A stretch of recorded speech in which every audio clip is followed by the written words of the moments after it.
Hello friends. Welcome to the Saiyan What Ifs. How are you all? So we are back with an interesting movie on what if Goku fused with his past lives. Also be sure to subscribe and like this video. Now let's begin. Chapter 1. Awakening Echoes. The first fissure in reality appeared during Goku's 400th one-handed push-up.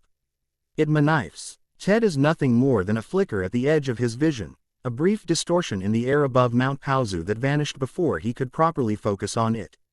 Goku paused mid-motion, arm trembling not from exertion but from an inexplicable chill that raced along his spine.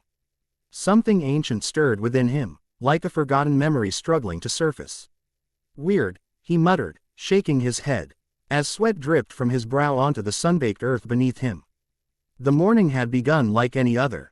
Dawn breaking over the mountain range had painted the sky in watercolors of amber and rose while Goku trained in solitude. Chi-Chi having long since accepted his need for these daily rituals. Their son Gohan was away studying at a university in West City, and the house felt emptier without his presence. The silence should have been perfect for concentration, yet Goku found his thoughts scattered like leaves in a whirlwind. He switched to his left arm and continued, focusing on the burn in his muscles rather than the strange sensation lingering at the base of his skull. One-handed push-ups transitioned to airborne kicks, each movement precise and powerful enough to generate small shock waves that rippled through nearby trees. Birds scattered in alarmed clouds from their perches, their wings beating a chaotic rhythm against the crystalline mountain air. The second disturbance came during his 70th aerial kick. This time, the world around him seemed to shimmer, as though reality itself were a pond disturbed by a thrown stone. For 3 heartbeats, Mount Paozu vanished entirely, replaced by a crimson sky overlooking an unfamiliar battlefield strewn with bodies in unfamiliar armor. The vision disappeared as quickly as it had come, leaving Goku suspended mid-air with his leg extended, balance momentarily lost. He landed awkwardly, stumbling forward 2 steps before catching himself. What the? His voice died as another wave of sensation washed over him, different fro. The first. A rush of combat instincts he didn't recognize, muscle memory for techniques he'd never learned. Goku's hand moved without conscious thought, fingers splaying in a peculiar formation before his face. The gesture felt alien yet intimately familiar, as though he'd performed it countless times across lifetimes he couldn't remember. "Who's there?" he called out, scanning the surrounding forest. The question felt foolish even as he asked it. Whatever was happening originated from within, not without. His key sense detected no other presence nearby, yet he couldn't shake the feeling of being watched by unseen eyes across an impossible distance. The third disruption struck with physical force. Goku dropped to one knee as energy surged through his body, his aura flaring involuntarily. Around him in pulsating waves of gold that shifted through colors he'd never manifested before, deep violet, blood crimson, electric blue. The ground beneath him cracked in a spiderweb pattern as his power fluctuated wildly, responding to emotions that weren't his own.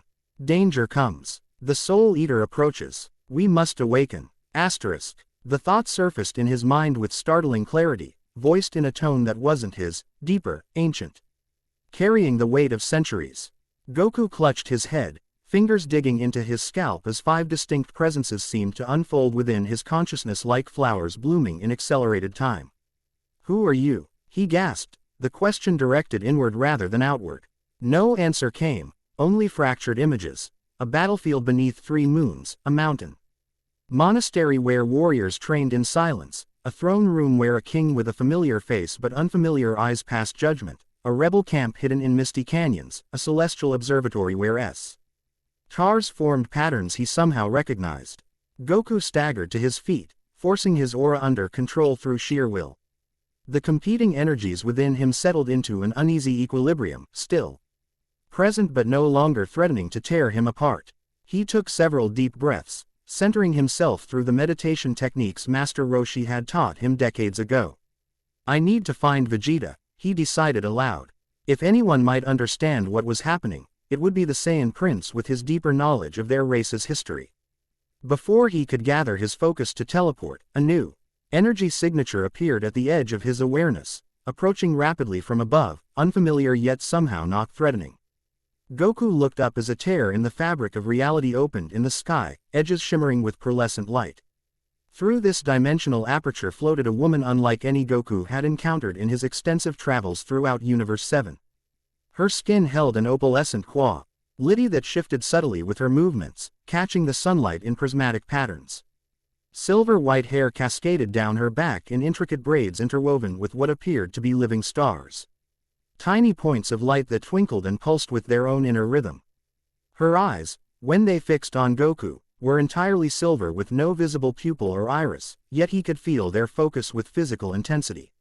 She wore armor that seemed to be forged from solidified moonlight, fitted precisely to her athletic frame, with symbols etched into its surface that shifted and changed as Goku tried to focus on them.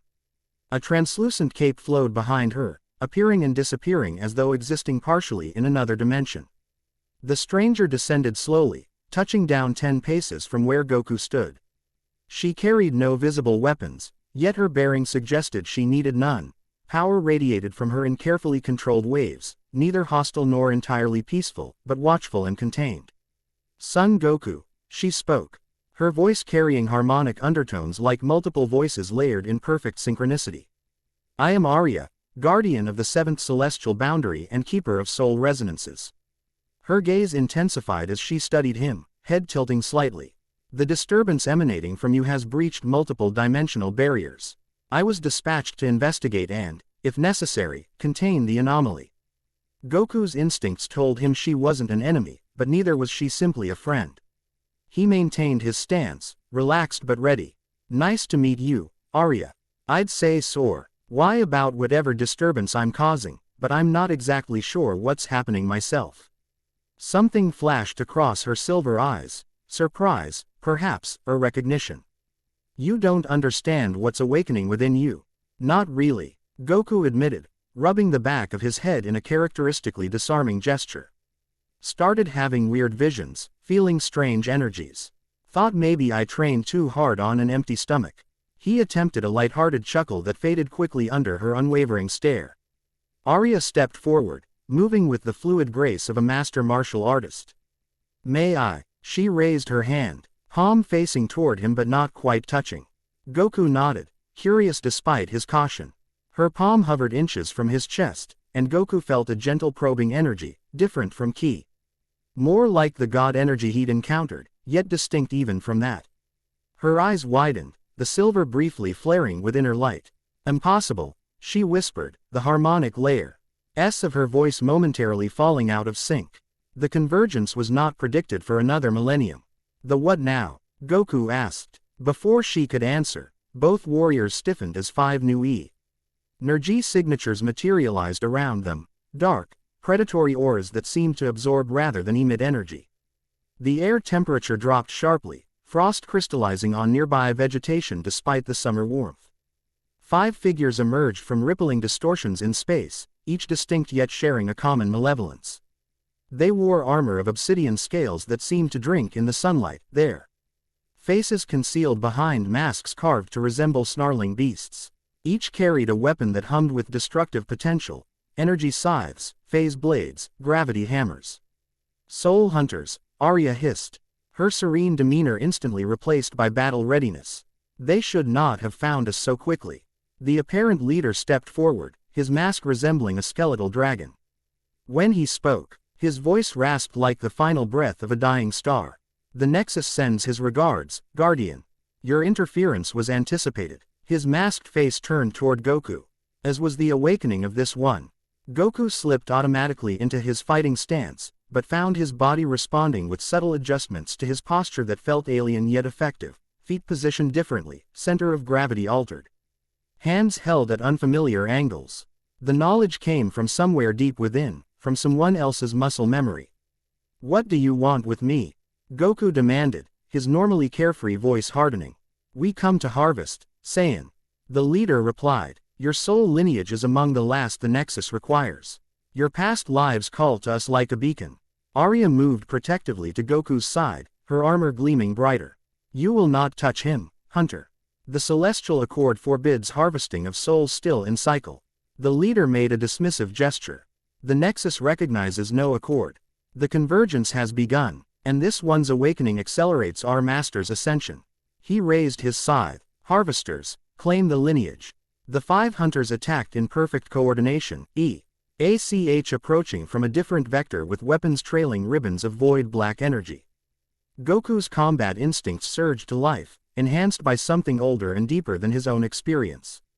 He met the first attacker with a perfectly timed sidestep, the hunter's energy scythe passing through empty air as Goku pivoted and delivered a precise strike to a point between armor plates. The blow connected with extraordinary effectiveness, sending the hunter crashing through 3 trees before embedding in a cliffside. The junction point between the 3rd and 4th scale, the weakness in void armor hasn't changed in 10,000 years. The thought came in that same ancient voice, offering knowledge Goku couldn't possibly possess. Arya moved with liquid grace, her hands weaving patterns in the air that manifested as geometric shields of light. 2 hunters struck these barriers and were repelled, their weapons momentarily disrupted by contact with her energy. Goku, their weapons can sever the connection to your past lives permanently. She called out, her voice cutting through the chaos of battle. Do not allow them to strike you directly. The warning came just as Goku felt an instinctive urge to dodge, not from behind where his senses detected a hunter, but from below. He leapt skyward as the ground beneath him erupted, a 5th hunter emerging from what appeared to be his own shadow. Phase blade thrusting upward where Goku had stood a heartbeat before. Goku gathered his ki, preparing a Kamehameha wave, but the energy responded strangely, taking on properties and colorations unfamiliar to him. The blue-white energy in his palms swirled with crimson, violet, and gold accents, pulsing with a rhythm that matched the chaotic beating of his heart.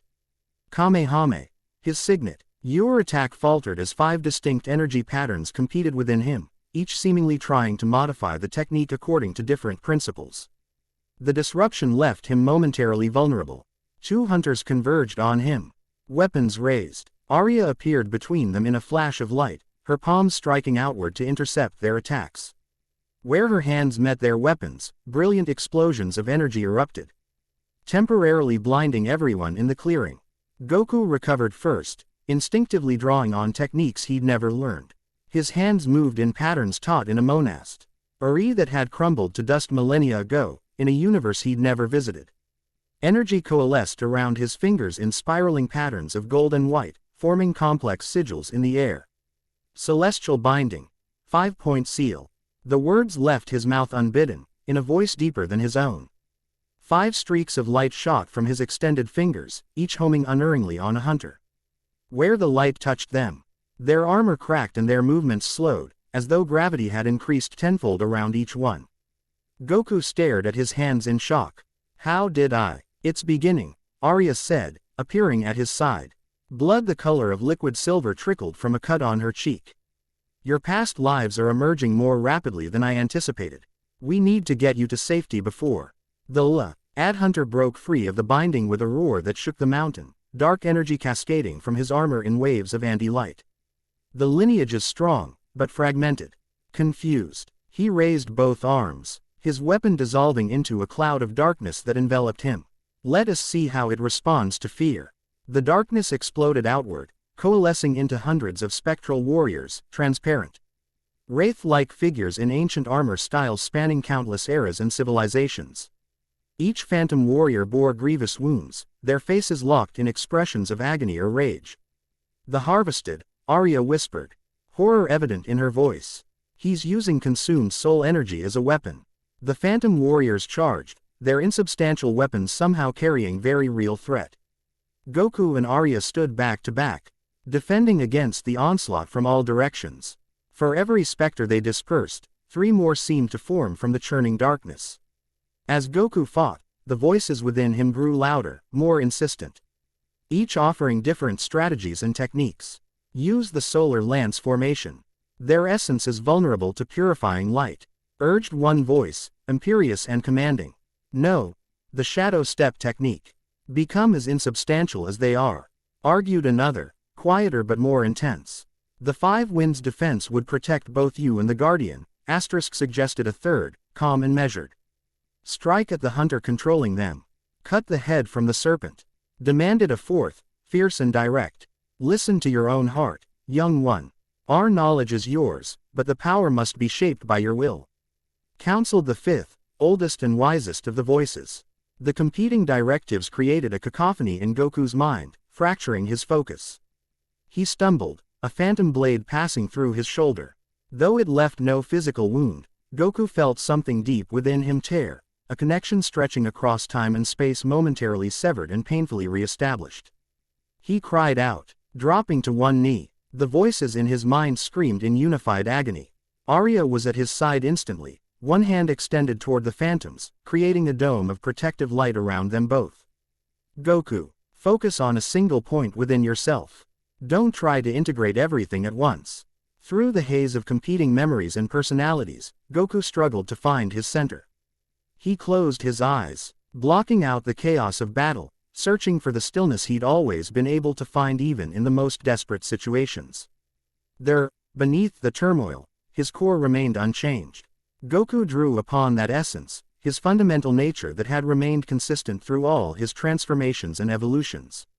The pure-hearted warrior who fought to protect, to challenge himself. To grow stronger not for dominance but for the joy of self-improvement and the ability to defend those who could not defend themselves. As he reconnected with this central truth of his being, the competing voices gradually harmonized, not into silence but into a complex chord of complementary notes rather than discordant noise. Goku's eyes snapped open, now glowing with an inner GHT that shifted through 5 distinct colors in a rhythmic pattern. He stood slowly, power radiating from him in controlled waves that dispelled the phantom warriors wherever it touched them. "I see you now," he said, addressing the lead hunter in a voice that carried echoes of 5 different inflections. "You feed on fear and confusion. But I am neither afraid nor confused any longer." Goku brought his hands together, not in his familiar Kamehameha position, but in a new configuration that felt as natural as breathing. 5 distinct energy signatures flowed through him simultaneously, not fighting for dominance but working in concert, each amplifying the others. "Convergent spirit wave," he intoned, the technique naming itself through his lips. A beam of pure white light shot from his extended palms, so bright that even Arya had to shield her silver eyes. It struck the lead hunter directly in the center of his chest, bypassing armor and physical form to connect with something deeper. For a brief moment, the hunter's mask fell away, revealing not a face but a swirling vortex of consumed souls, thousands of identities trapped in perpetual torment. The hunter screamed in 5 different voices at once, staggering backward as cracks appeared across his armor. "Impossible. The lineage cannot be integrated so quickly." The darkness around him fluctuated wildly. "Harvesters, retreat, and form the nexus." The 5 hunters dissolved into shadows that slithered away through dimensional cracks, the phantom warriors dissipating like mist under morning sun. Silence fell over the battlefield, broken only by the crystalline sound of fragments of void armor falling to the ground and disintegrating into black dust. Goku's extraordinary aura faded, the multi-hued glow in his eyes dimming. He swayed slightly, suddenly lightheaded. "That was different," he managed, his voice returning to normal. Arya studied him with renewed intensity. "You shouldn't have been able to do that. The convergence process typically takes years of preparation and guidance. For you to even partially integrate 5 past lives in the heat of battle." She shook her head in disbelief. "So that's what's happening. I'm connecting with past lives." Goku pressed a hand to his temple, where the voices had quieted but still remained, like whispers just below the threshold of hearing. "But reincarnation doesn't work that way, does it? When you're reborn, you start fresh." "Ordinary souls do," Arya confirmed, kneeling to examine one of the few pieces of hunter armor that hadn't completely disintegrated. "But you carry a warrior lineage, one of the rarest soul patterns in the multiverse. Such lineages maintain connections between incarnations, though these connections usually remain dormant." She stood, fixing him with her silver gaze. "Something has triggered an awakening in you, causing 5 of your most significant past lives to surface simultaneously. This should not be possible without catastrophic damage to your psyche. Yet you're integrating them with remarkable stability." Goku grinned, rubbing the back of his head. "Well, I've had practice with different forms. Super Saiyan God, Ultra Instinct. Maybe it's not so different." Arya didn't return his smile. "This is beyond any transformation you've experienced, Goku. You're not just changing form, you're becoming a composite being. A convergence point for 6 distinct souls spanning multiple universes and timelines. 6. You mean 5, right? 5 past lives plus me. 5 past lives that we've seen evidence of, she corrected. There may be more lying dormant, waiting to be triggered by specific circumstances. She glanced at the sky, as though expecting more hunters to appear at any moment. We should not remain here. The Nexus will send stronger forces now that he knows you're awakening. This Nexus guy, what exactly does he want with me? Goku asked, stretching muscles that somehow felt both familiar and strange. As though his body were recalibrating to accommodate new knowledge. The Nexus is an entity that consumes warrior souls to increase his power, Arya explained, her voice grim. Ordinary souls provide minimal sustenance, but warrior lineages, especially ones as potent as yours, could elevate him to godhood if fully absorbed. She gestured toward where the phantom warriors had been. What you saw were just a fraction of the souls he's already harvested. Goku's expression hardened, a rare flicker of anger crossing his features. So he's enslaving souls, not while I'm around. Your determination is admirable, but this enemy is unlike any you've faced. Arya raised her hand, creating another dimensional aperture with a complex gesture. We need allies and preparation. I must take you to the Celestial Sanctuary where we can protect you while you complete the integration process. Goku hesitated, glancing back toward his home. I should tell Chi-Chi where I'm going. And contact my friends, Vegeta, Gohan, Piccolo. They'd want to help. There's no time, Arya insisted. The hunters will return with reinforcements. Your friends would only become targets themselves. Her expression softened slightly, seeing his reluctance. Once you're safe, we can send word to your loved ones. A sudden wave of dizziness washed over Goku, causing him to stumble. The voices in his mind grew louder again, each one vying for attention, sharing urgent warnings and fragmented memories. The sanctuary has fallen before. It is not as safe as she believes, warned the imperious voice. Trust the Guardian. Her kind has protected our lineage for eons, countered the wise voice. Prepare for betrayal from unexpected quarters, hissed the intense voice. Your Earth allies would be valuable. Do not abandon them so readily, advised the measured voice. Your mate deserves to know. Honor demands no less, insisted the direct voice. The conflicting counsel created a storm in Goku's mind. Memories that weren't his own flashing before his eyes in disorienting succession. A temple in flames, a battlefield strewn with bodies, a coronation ceremony interrupted by assassins. A solemn oath sworn beneath alien stars, a lover's face twisted in grief as a fatal blow landed. Goku, Arya's voice seemed to come from very far away. We must go now. He tried to respond, but another wave of foreign memories crashed over him, more intense than before, threatening to drown his sense of self beneath the weight of 5 lifetimes of experiences. Goku pressed both hands against his temples, trying to contain the eruption of competing identities within his mind. Something's wrong. They're getting stronger, harder to control. The integration is accelerating, Arya said, alarm evident in her harmonic voice. Your encounter with the hunters must have catalyzed the process. She moved closer, placing her palms on either side of his face, her touch cool and somehow stabilizing. Focus on me, Goku. Find your center. But the flood of memories and personalities had become a tidal wave, sweeping away his grasp on the present moment. Goku felt himself fragmenting, his identity dissolving into 5 distinct patterns that pulled him in different directions simultaneously. Through the chaos, he caught flashes of the warriors he had once been. Kairos, the first warrior of his lineage, proud and unyielding, who united warring Saiyan tribes beneath the 3 moons of ancient Universe 7. Valen, the tactical genius, calculating and precise, who led armies again. Saint invaders from beyond the dimensional barriers of Universe 11. Nyan, the spiritual adept, serene and insightful, who discovered the secrets of transcendent ki in the mountain sanctuaries of Universe 10. Resh, the revolutionary, passionate and cunning, who liberated his people from tyranny in the shadowed canyons of Universe 6. Sorn, the guardian, compassionate and resolute, who stood watch over the dimensional nexus points of Universe 2.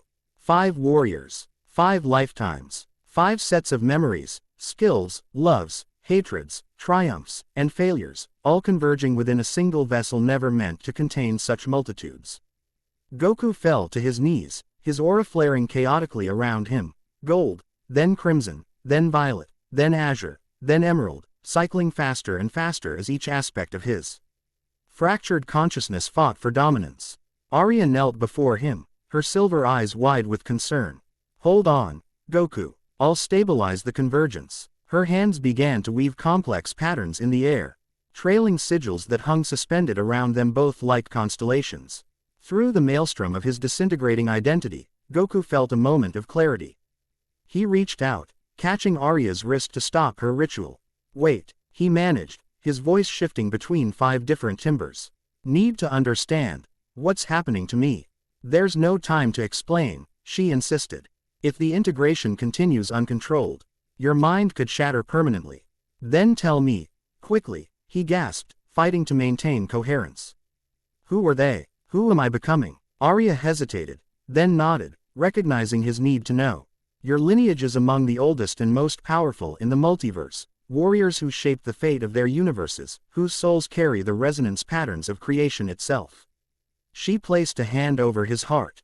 What you're experiencing isn't merely remembering past lives, you're becoming a nexus point where 5 legendary warriors converge into a single being of unprecedented potential.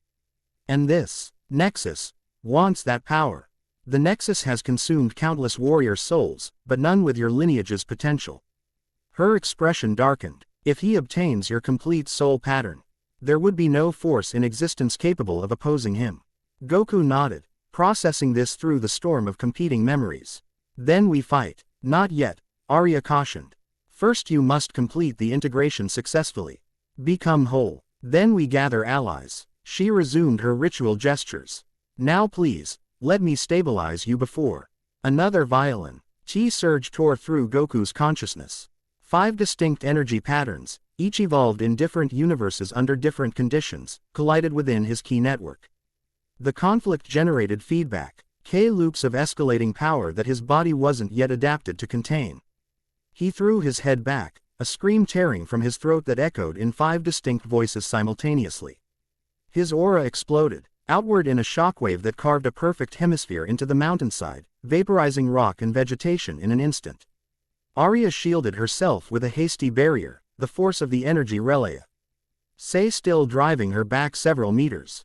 Goku, you must assert control. Find the commonality between all aspects of yourself. But Goku could no longer hear her.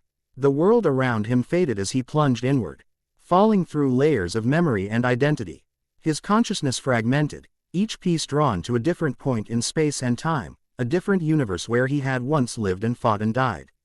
His physical body collapsed onto the scorched earth, eyes open but unseeing, mouth moving in silent conversations with phantoms from 5 different pasts. Arya rushed to his side, her hands glowing with stabilizing energy as she attempted to halt the process that threatened to tear his mind apart. Hold on, she whispered, her harmonics vibrating with emotion. Find your way back to yourself, warrior.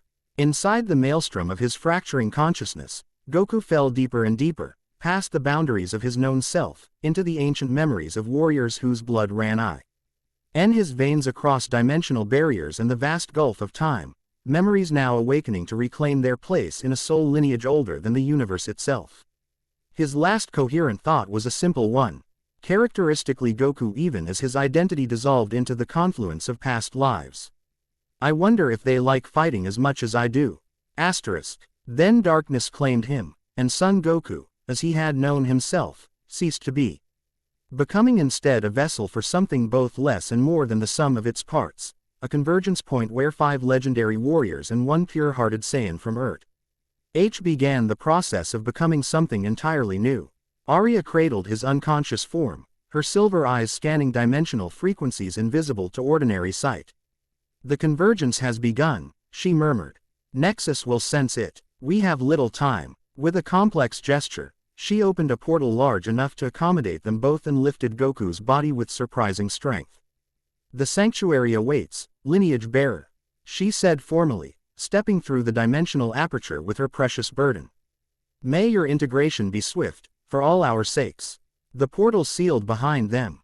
leaving only a scorched circle on the mountainside as evidence of the momentous event that had occurred, the awakening of the most powerful warrior lineage the multiverse had ever known, and the first move in a conflict that would span dimensions and challenge the very nature of reality itself. In the silent aftermath, a single crack appeared in the air where the portal had been, a hairline fracture in the dimensional barrier, through which a tendril of darkness briefly extended before withdrawing. The Nexus was watching, waiting, planning his next move in a game that had begun millennia before any of the current players were born. The hunt for the Saiyan's soul had only just begun. Chapter 1 End Chapter 2, Fragments of Self. Consciousness returned to Goku in fragments, like shattered glass slowly reassembling itself. He floated in a void neither dark nor light, suspended between awareness and oblivion. Time had no meaning here. He might have drifted for seconds or centuries. The distinction seemed meaningless in this placeless place. Am I dead? The question echoed in the emptiness, reverberating back to him from all directions simultaneously. Not for the first time in his extraordinary life, Goku contemplated his own mortality with more curiosity than fear. Not dead. Transitioning. The response came not as sound but as thought, immediate, intimate, yet distinctly not his own. Goku turned, or thought he turned, seeking the source. Who's there? His voice seemed both deafening and whisper-soft in the formless void. We are. The void shimmered, reality rippling outward from some unseen center point. The emptiness transformed, taking shape around him. A vast circular chamber materialized, its walls composed of what appeared to be living crystal that pulsed with subdued light. 5 archways equidistant from each other led into darkness, each carved with symbols Goku had never seen yet somehow understood. He found himself standing on solid ground, though the floor beneath his feet seemed more conceptual than physical, an idea of support rather than actual matter. At the center of the chamber stood a pedestal supporting a crystal sphere within which swirled a galaxy in miniature. Stars and nebulae dancing in intricate patterns. What is this place? Goku approached the pedestal cautiously, instinctively reaching out toward the mesmerizing sphere. The Nexus Chamber. The meeting point between lives. The place where fragments become whole. The voice, or voices, seemed to come from everywhere and nowhere. As Goku's fingers hovered near the crystal sphere, 5 distinct luminous forms appeared around the chamber, one before each archway. They began as amorphous wisps of colored light, crimson, gold, azure, violet, emerald, before gradually assuming humanoid shapes. You're the voices I heard, Goku realized, turning slowly to take in each figure. The past lives Arya mentioned. The crimson figure stepped forward first, its light coalescing into the form of a powerfully built Saiyan warrior. Taller than Goku and broader through the shoulders, he wore ancient armor of unfamiliar design, adorned with trophies of battle. His face bore a striking resemblance to Goku's own, yet harder, marked by 3 parallel scars across his right cheek. His eyes held the arrogance of one born to command. I am Kairos, first of the lineage, unifier of tribes. Blood-sworn king of the 3 moons. His voice matched the imperious tone Goku had heard in his mind during the battle. 10,000 cycles ago, I united the warring Saiyan clans of Universe 7 beneath my banner, forging the first true Saiyan kingdom. He circled Goku with a predator's assessing gaze. So, this is what our bloodline has produced. Smaller than I expected, but your TLE against the Soul Hunters showed promise. His lip curled slightly, though your technique lacks proper discipline. Before Goku could respond, the gold figure materialized fully, another Saiyan, leaner than Kairos, with calculating eyes that seemed to be constantly evaluating tactical possibilities. He wore what appeared to be a general's uniform, immaculately maintained, with a scouter-like device over his left eye that continuously displayed changing figures. Valen of House Strategos, Grand Marshal of the 11th Universal Defensive Sphere.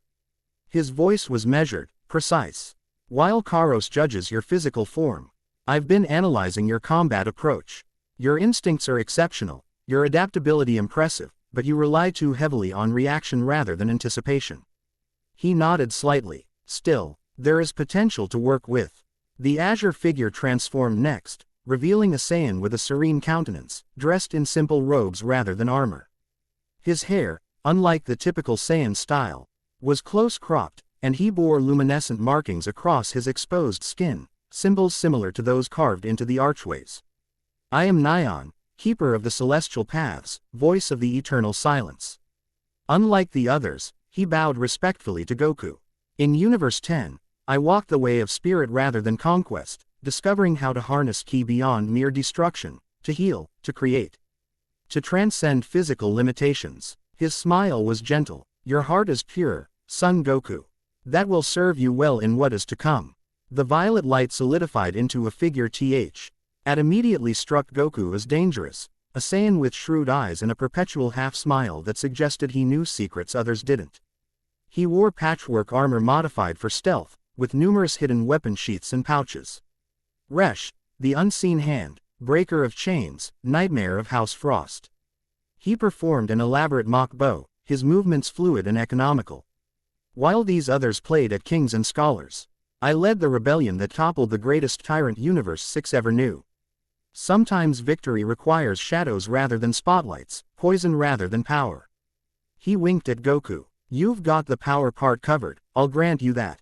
Finally, the emerald light crystallized into the most imposing figure of all, a Saiyan whose presence radiated such authority that even Karos seemed to straighten slightly. His armor was unlike anything Goku had seen, seemingly composed of living metal that shifted subtly with each breath. A cloak of energy rather than fabric hung from his shoulders, and his eyes held wisdom tempered by uncountable battles. Sorn, guardian of the boundary realms, warden of the five seals, last defender of Universe 2. His voice resonated with power and compassion in equal measure. When dimensional incursions threatened all existence, I stood as sentinel at the threshold between realities. For 3,000 years, I maintained the Balin CE, until my final battle against the entity you now know as Nexus. Goku looked between the 5 manifestations of his past selves, each one a legendary warrior in his own right, each one now somehow a part of him. So you're all me, or I'm you. How does this work exactly? Sorn gestured toward the crystal sphere. We are linked through the rarest form of soul resonance, a warrior lineage.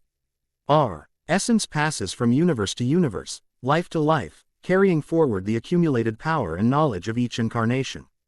Normally, Nyan continued, these connections remain dormant. The current incarnation lives unaware of their predecessors, guided only by occasional intuition or dreams. But something has disrupted the natural cycle, Valen said, his analytical gaze fixed on Goku. Triggered an awakening that should have occurred gradually over decades, not violently in a single moment. Karos folded his massive arms across his chest. The arrival of the soul hunters confirms our suspicion. Nexus has found us again. After consuming countless warrior souls, he seeks the one lineage that eluded him. Mine, ours. Goku frowned, trying to comprehend the vastness of what they described. But why now? I've been fighting powerful enemies for years, why didn't this awakening happen during any of those battles? Resh laughed, a sound with little humor in it. Because none of your previous enemies were hunting your soul specifically, little descendant. Nexus doesn't want to kill you, he wants to consume you. All of us. The complete lineage pattern. The convergence is a rare cosmic alignment, Sorn explained, gesturing at the miniature galaxy spinning within the crystal sphere. During this period, the barriers between souls within a lineage thin, allowing for potential integration. Nexus has been waiting for this moment, when all of us could be harvested at once. So that's why Arya wanted to take me to some sanctuary. Goku asked, pieces starting to fall into place. To protect me during this convergence. The Guardian's intentions appear honorable, Valen conceded, but her knowledge is incomplete. The celestial sanctuary she mentioned was compromised centuries ago.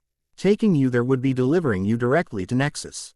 Goku's eyes widened. Then I need to wake up, warn her. Not so simple, Karos growled. Your physical form is undergoing transformation. The sudden awakening of 5 past lives has created energetic instability that would tear your body apart if you return to consciousness now. Then what can I do? Goku asked, frustration evident in his voice. Being unable to act went against every instinct he possessed. Nyan approached, placing a hand on Goku's shoulder. You must complete the integration properly, here in the mindscape. Accept each of us individually, incorporating our knowledge and abilities in a controlled manner.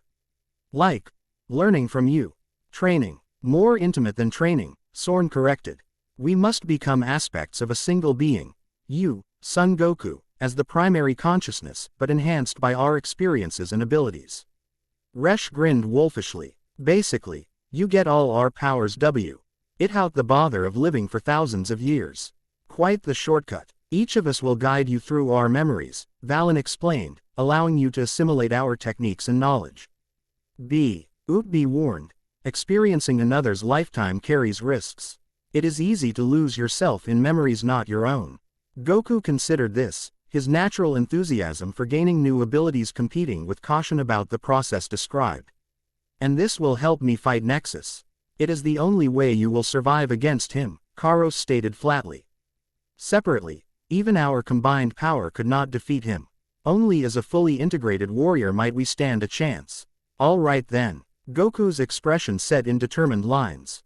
Let's do this. Where do we start? The 5 past lives exchanged glances. A silent communication passing between them. Finally, Karos stepped forward. With me, I am first in the lineage. My memories form the foundation upon which the others build. He extended his hand, crimson energy swirling around his fingers. Take my hand, descendant. Walk my path. Know my battles. Goku hesitated only briefly before clasping the offered hand. Instantly, crimson light enveloped them both, and the chamber dissolved around them. Reality reassembled into a harsh landscape beneath 3 blood-red moons, where primitive Saiyan tribes waged brutal war across a world younger and wilder than the planet Vegeta Goku had heard about. Welcome to the beginning, Karos's voice echoed in his mind as Goku found himself not watching but living these ancient memories. Welcome to the forging of our lineage. Consciousness returned differently this time, sharper, more sudden. Goku's eyes snapped open to find himself lying on a translucent platform suspended in what appeared to be outer space. Though not any region of space he recognized. Vast nebulae in impossible colors swirled around him, and distant structures that defied physics floated at various distances. Vital signs stabilizing, consciousness patterns reintegrating, soul resonance achieving primary harmonization. The voice was precise, clinical, yet with an undercurrent of genuine excitement. Goku turned his head to locate its source and found himself looking at a young woman bent over what appeared to be a holographic display of his internal energy systems. She was striking rather than conventional. Beautiful, intense eyes focused with complete concentration on her work, short cropped hair with a distinctive purple tinge that suggested non-human ancestry, and the lean, wiry build of someone who balanced physical training with intellectual pursuits. She wore what appeared to be a lab coat over form-fitting armor of advanced design, numerous devices and tools hanging from a utility belt at her waist. When she noticed his awareness, her eyes widened slightly. Fascinating. You've regained consciousness approximately 37% faster than my calculations predicted. She picked up a scanner and SSED'd it over him without asking permission. How many distinct personality patterns can you currently identify within your consciousness matrix? Goku blinked, processing both her question and the strange environment. 6, I think. Me and the 5 others. He attempted to sit up but found his body unusually heavy and unresponsive. Where am I? Who are you? Temporal equilibrium will return to your physical form momentarily. The gravitational adjustment is a side effect of the soul stabilization field. She continued scanning him, seemingly oblivious to proper social protocol. I'm Lyra, xenobiologist, quantum physicist, specialist in multidimensional energy patterns, and technically 1/8 Saiyan, though the phenotypical expression is minimal except for enhanced strength and accelerated healing. She finally looked directly at him, her intense gaze slightly unnerving. You're in my research facility in the interdimensional buffer zone between Universe 7 and Universe 6. Rhea brought you here approximately 73 hours ago when your body began catastrophic energy cascade failure. 73 hours. Goku finally managed to push himself upright, muscles protesting the movement. I've been unconscious for 3 days. 3 days in conventional time, Lyra corrected. In subjective experience, your consciousness has likely undergone several centuries of memory integration. The temporal dilation is a fascinating side effect of lineage consolidation. Her assessment was unnervingly accurate. Within his mind, Goku had experienced Karos's entire lifetime, centuries of battle, unification, rule, and finally death defending his kingdom against an invasion from beyond the stars. The memories felt simultaneously like his own and like a film he had watched of someone else's life. "You seem to know a lot about what's happening to me," Goku observed, studying her more carefully. Despite her clinical demeanor, he sensed no threat from her, only intense curiosity and something else. An underlying excitement she was attempting to suppress beneath scientific detachment. "Warrior lineages are my primary research focus." For the first time, a hint of emotion colored her voice, professional pride mixed with genuine passion. "I've documented 27 instances across 12 universes, but never one as powerful or complex as yours." She hesitated, then added more quietly, "My grandmother was part of a minor lineage. That's how I became interested in the phenomenon." Goku finally managed to stand, testing his balance. His body felt simultaneously familiar and strange. The same muscles but with new knowledge of how to use them, new techniques and stances integrated into his muscle memory. "Where's Arya?" "She was with me when I collapsed." "Conducting reconnaissance," Lyra replied, shutting down her scanning equipment. "After stabilizing your condition, she determined that the Soul Hunters would continue tracking your energy signature. She's currently establishing false trails across multiple dimensional planes to buy us time." She approached a control panel and adjusted several settings, causing the gravity to normalize around Goku. Quote, "How much did you learn during your integration with Karos?" The question startled him. "How do you know which past life I connected with? Your energy signature displayed distinctive oscillation patterns consistent with first-generation Saiyan warrior techniques." She shrugged as if this were obvious. "Also, the chronological sequence of integration typically begins with the eldest incarnation." "Right," Goku said, not entirely following her explanation but impressed by her knowledge nonetheless. "I experienced everything. His whole life. The wars he fought, the kingdom he built, even." He trailed off, uncomfortable with some of the more intimate memories he'd inherited. Lyra nodded clinically. "Sexual and romantic experiences are fully transferred during lineage integration. It's an integral part of personality formation and energy pattern development." She stated this with such matter-of-fact detachment that Goku couldn't find it in himself to be embarrassed. "The integration isn't complete," he said instead, focusing on what seemed most important. "I've only connected with Karos so far. There are 4 others waiting." Precisely as predicted by theoretical models. Lyra returned to her workstation, pulling up new displays that Goku couldn't begin to interpret. Complete simultaneous integration would have caused irreparable neural damage. "Your consciousness is celly processing each lineage node sequentially." Goku approached the edge of the platform, looking out at the strange space beyond. "This place, it doesn't feel like any dimension I've visited before." "Because it isn't one," Lyra explained, joining him at the edge. "We're in the interstice, the space between spaces. Neither universe can claim jurisdiction here, making it ideal for neutral research. And for hiding individuals of interest to entities like Nexus." "The Soul Eater," Goku murmured, Karos's memories providing context Goku himself had never known. He wasn't always called that. Before he began consuming souls, he was known as Krith, Guardian of the Outer Reaches. Lyra's eyes widened with interest. Karos knew Nexus's original identity.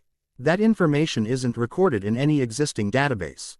Karos never met him personally, but he heard stories from travelers from other universes, Goku explained, the ancient memories surfacing with surprising clarity.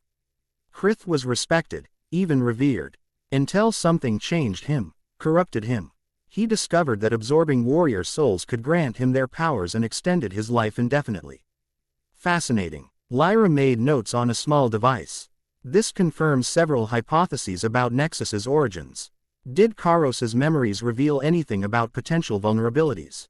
Goku shook his head, only that with each soul consumed, Nexus became harder to injure through conventional means. By Karos's time, it was believed only weapons forged from something called reality matrix material could harm him. Soul-forged weapons, Lyra nodded. Theoretical constructs created from the solidified will of multiple harmonized consciousnesses. Her eyes lit with sudden realization. Which is precisely what your Integra Ted lineage might be capable of generating. Before Goku could respond, alarms blared throughout the facility. Holographic displays flashed red warnings in a language Goku didn't recognize. Lyra rushed to her control panel, fingers flying across the interface. Dimensional breach detected, multiple entities penetrating the buffer zone. Her expression tightened. Soul hunters, more advanced than the ones you encountered previously. How did they find us? Goku moved to her side, instinctively falling into a battle stance that felt both foreign and natural, Karos's preferred guard position. Unknown, but theoretically they could have traced the distinctive energy pattern of your integration process. She activated several defensive systems. This facility has substantial protection, but it won't hold indefinitely against determined assault. As if on cue, the entire structure shuddered. Through the transparent walls, Goku saw dark shapes moving through the colorful nebulae, sleek, predatory forms that distorted space around them as they approached. I need to complete the integration process, Goku said urgently. If I could access all 5 past lives. Impossible within the available timeframe, Lyra interrupted. Her voice clinical despite the danger. Each integration requires approximately 20 subjective years of memory processing, which translates to roughly 24 hours in conventional time. Even with my temporal acceleration field. Another impact rocked the facility, stronger than the first. Warning lights flashed as systems began to fail. I don't think we have 24 hours. Goku observed grimly. Lyra's expression changed, determination replacing scientific detachment. No, but we might have an alternative. She moved to a previously lead vault and pressed her palm against its surface.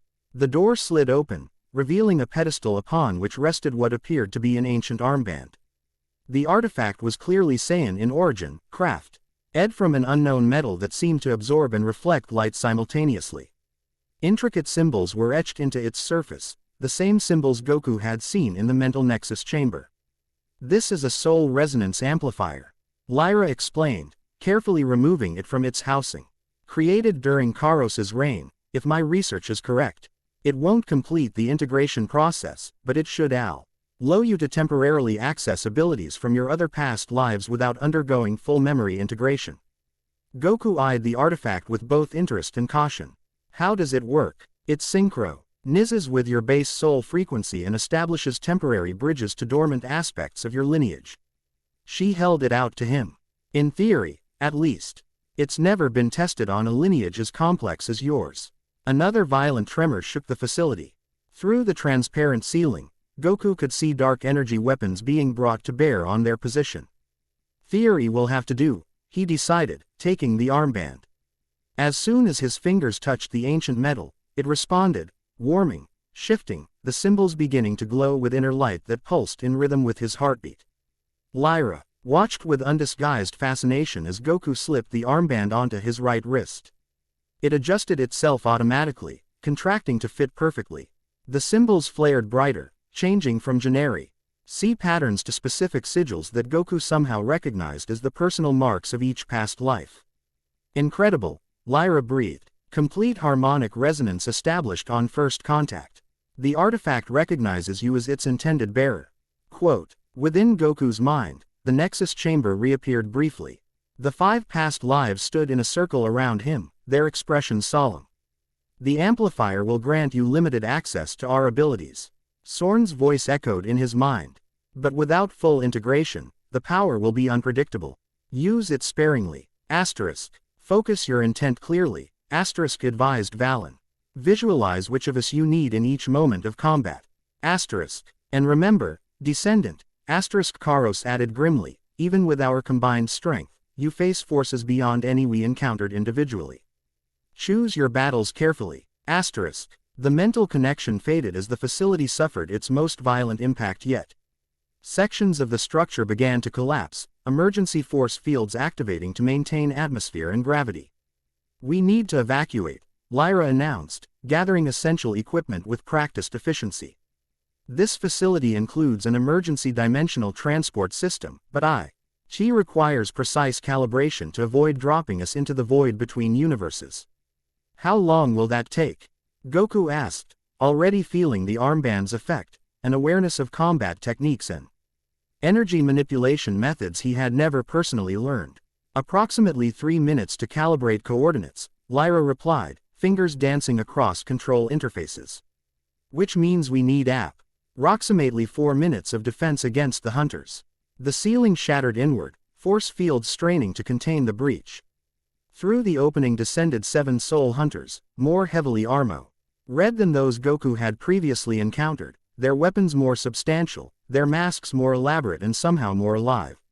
Son Goku, hissed their leader, voice resonating through the facility. The Nexus offers mercy. Surrender your lineage willingly, and your current incarnation will be permitted to live, your soul pattern merely, diminished rather than consumed. Tempting offer, Goku replied, falling into a fighting stance that merged his own preference with Karos's more formal guard.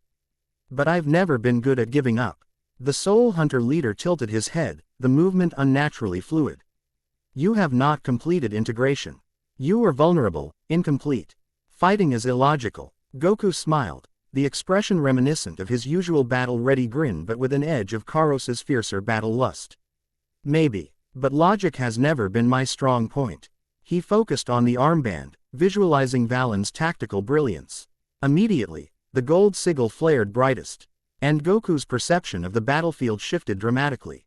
Time seemed to slow as his mind calculated angles, vectors, and probabilities with machine-like precision. He could suddenly perceive weaknesses in the hunters' formation, predict their most likely attack patterns, identify optimal counter-strategies. 7 opponents, arrayed in standard soul harvesting formation. Leader will direct, from center position while flanking units attempt containment. Recommend immediate disruption of formation followed by targeted neutralization of communication nodes located at base of neck armor. Asterisk. The tactical assessment flowed through his consciousness in Valen's measured tones, accompanied by combat calculations his own mind could never have performed. Lyra, he called over his shoulder, focus on the transport. I'll handle this. The confidence in his voice wasn't bravado, it was the certainty of a military genius who had commanded armies across centuries of warfare.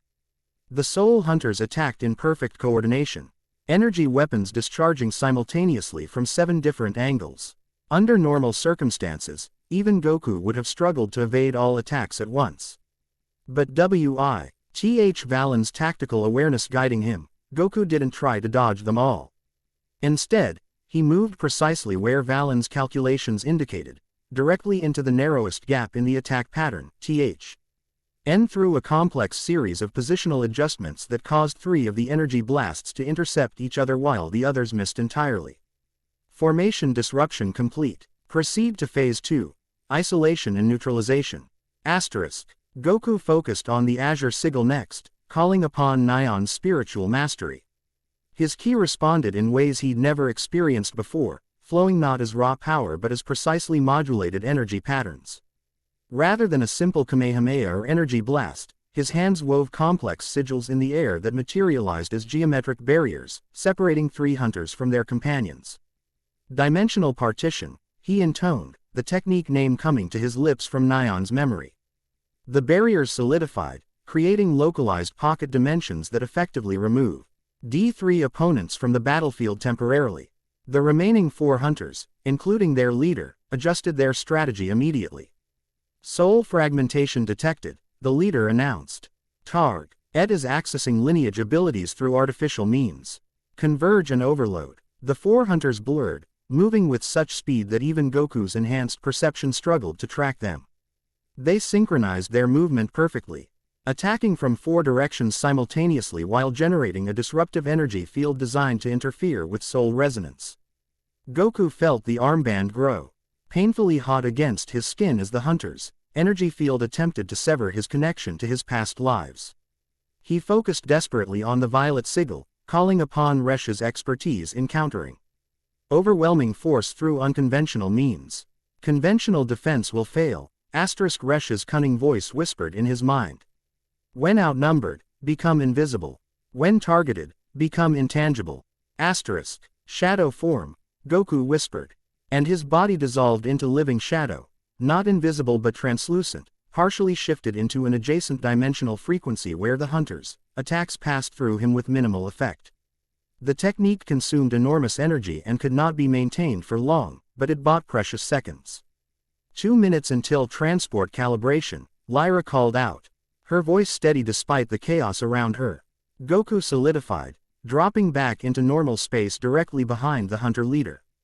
Before his opponent could react, Goku struck with a technique drawn from Karos's brutal combat style, a precisely targeted blow to the junction where armor plates met, enhanced by ki concentrated to needle-like sharpness. The hunter leader's armor cracked, dark energy leaking from the breach like blood from a wound. He staggered, momentarily vulnerable. Finish it, urged Karos's battle-hungry voice. Instead, Goku leapt backward, avoiding retaliatory strikes from the other 3 hunters. Much as part of him, Karos's part, wanted to press the advantage and destroy the leader, Valen's tactical assessment made it clear that engaging one enemy at the cost of being surrounded by 3 others would be a critical error. The 3 hunters contained in Nyan's dimensional partitions had begun to break free, their weapons gradually penetrating the barriers. Soon Goku would again face all 7 opponents. 1 minute remaining, Lyra announced, her fingers flying across the transport controls. Goku focused on the Emerald Sigil, accessing Sorn's guardian abilities. Energy radiated from him in concentric waves, pushing the hunters back and temporarily disrupting their soul harvesting capabilities. Boundary enforcement, he intoned, establishing a field FA court that stabilized local dimensional frequencies, preventing the hunters from phasing in and out of conventional space, a tactic they had begun employing to avoid his attacks. The hunter leader recovered, rage evident in the pulsing darkness visible through his damaged mask. Enough. The lineage will be harvested. He raised both hands, his fellow hunters moving into formation around him. Together, they began generating a spinning vortex of anti-light, a harvesting technique designed specifically to extract soul energy from a living host. Goku felt the pull of the vortex immediately, not on his physical form but on something deeper. The very essence of his being drawn toward the hungry darkness. The armband burned against his skin, the sigils flickering as the connection to his past lives wavered under the soul-extracting effect. 30 seconds, Lyra called, her voice tight with tension. Goku struggled against the harvesting vortex, his feet sliding across the floor as the soul pull intensified. The armband's sigils dimmed further, the artifact reaching its limits against such a specialized attack. In desperation, Goku reached for all 5 sigils simultaneously, something Lyra's brief explanation had suggested would be dangerous. The symbols flared erratically, energy coursing through him in chaotic waves as 5 distinct power signatures competed for expression. No, Lyra shouted, seeing what he was attempting. Multiple simultaneous access will destabilize. Her warning came too late. The armband shattered, fragments embedding themselves in Goku's arm as the unfelt power of 5 past lives surged through him without the artifact's moderating influence. Pain unlike anything he'd experienced tore through his body as competing energy patterns collided within his ki network. Yet in the moment before the pain overwhelmed him, Goku experienced perfect clarity, complete access to the combined knowledge and power of his entire lineage. Acting on instinct deeper than conscious thought, he brought his hands together in a gesture none of his past lives had ever performed individually, but which represented the synthesis of all their techniques. Convergent Spirit Cannon, he announced. The name emerging from the unified consciousness momentarily achieved. A beam of energy unlike any Goku had ever generated erupted from his palms, not the blue-white of his Kamehameha or the golden power of Super Saiyan, but a prismatic force containing all 5 signature energies of his past lives, perfectly harmonized into a single devastating attack. The harvesting vortex shattered like glass, the beam continuing through to strike the hunter leader directly. Instead of destroying him conventionally, the energy seemed to unravel his very existence, peeling away layers of consumed souls that had constituted his form. The other hunters recoiled as their leader collapsed, not dead but reduced to his original essence before soul consumption had corrupted him. Backlash of the technique sent Goku crashing into the control console beside Lyra, his body racked with spasms as the uncontrolled energy threatened to tear him apart from within. Transport calibrated, Lyra announced, abandoning the controls to catch Goku as he collapsed. Blood trickled from his nose and ears, internal damage mounting as his physical form struggled to contain the chaotic energy released by the armband's destruction. The remaining hunters recovered quickly, advancing on the vulnerable pair. The lineage bearer weakens, one hissed. Take him now. Transport activated, Lyra countered, slapping her hand against the emergency initiation panel. A sphere of translucent energy expanded outward from the console, engulfing both Lyra and Goku just as the hunters reached them. The last thing Goku saw before dimensional translation took hold was the faceless masks of the soul hunters pressing against the energy sphere, their clawed hands scrabbling at the barrier in frustrated rage. Then reality twisted, folded, and reassembled itself around them.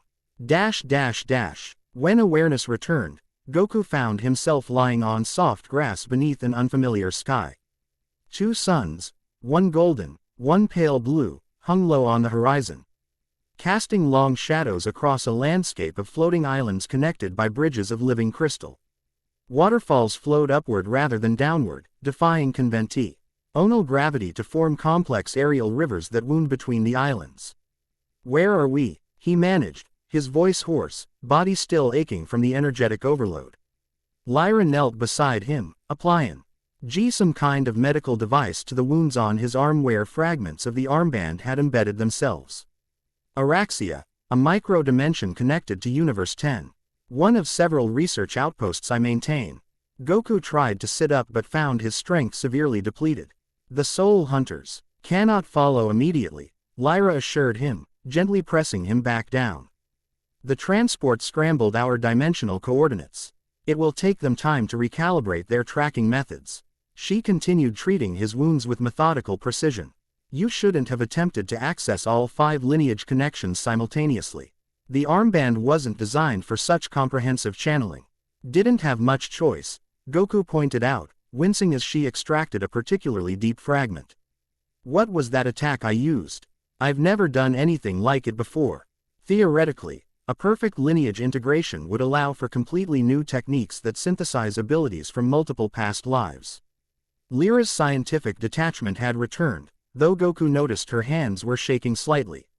You achieved momentary perfect integration through brute force and desperation.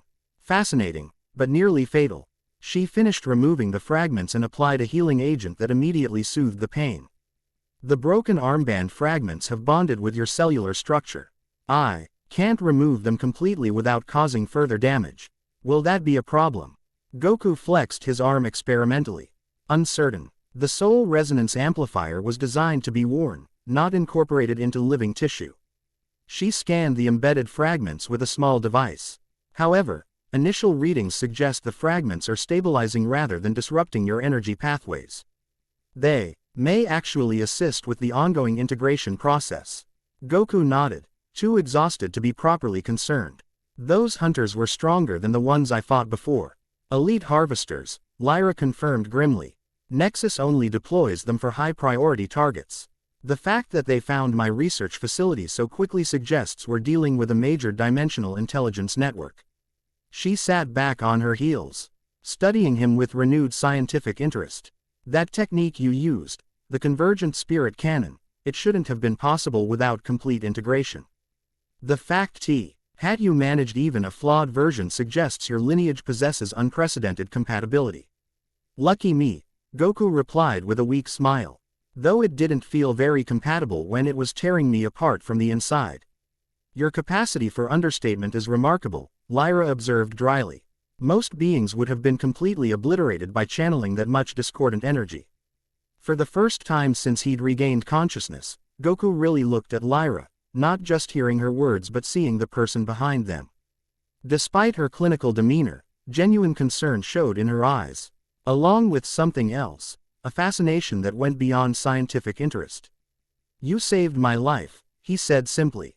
Thank you. A hint of color touched her cheeks as she busied herself packing away medical equipment. Your survival is scientifically significant. The data I've collected from your partial integration is already invaluable to my research. Just the data, huh? Goku teased gently, Karos's memories providing insights into female behavior he'd never consciously developed himself. Lyra met his gaze directly, her scientific mask slipping to reveal surprising vulnerability. My grandmother was the last of her lineage. She died when the hunters found her, before I could understand what made her special, what connected her to the past. Her voice grew softer. Helping you isn't just about science for me. It's about understanding what she was, what she experienced. The admission clearly cost her something in professional detachment, and she quickly stood, reassuming her clinical demeanor. You should rest. Your body needs time to stabilize after the energy discharge. Goku nodded, recognizing her need to retreat emotionally. What's the plan now? I still need to complete the integration process. We have several options, none without significant risk. Lyra gazed out across the floating islands of Araxia. This dimension is secure for the moment, but not indefinitely.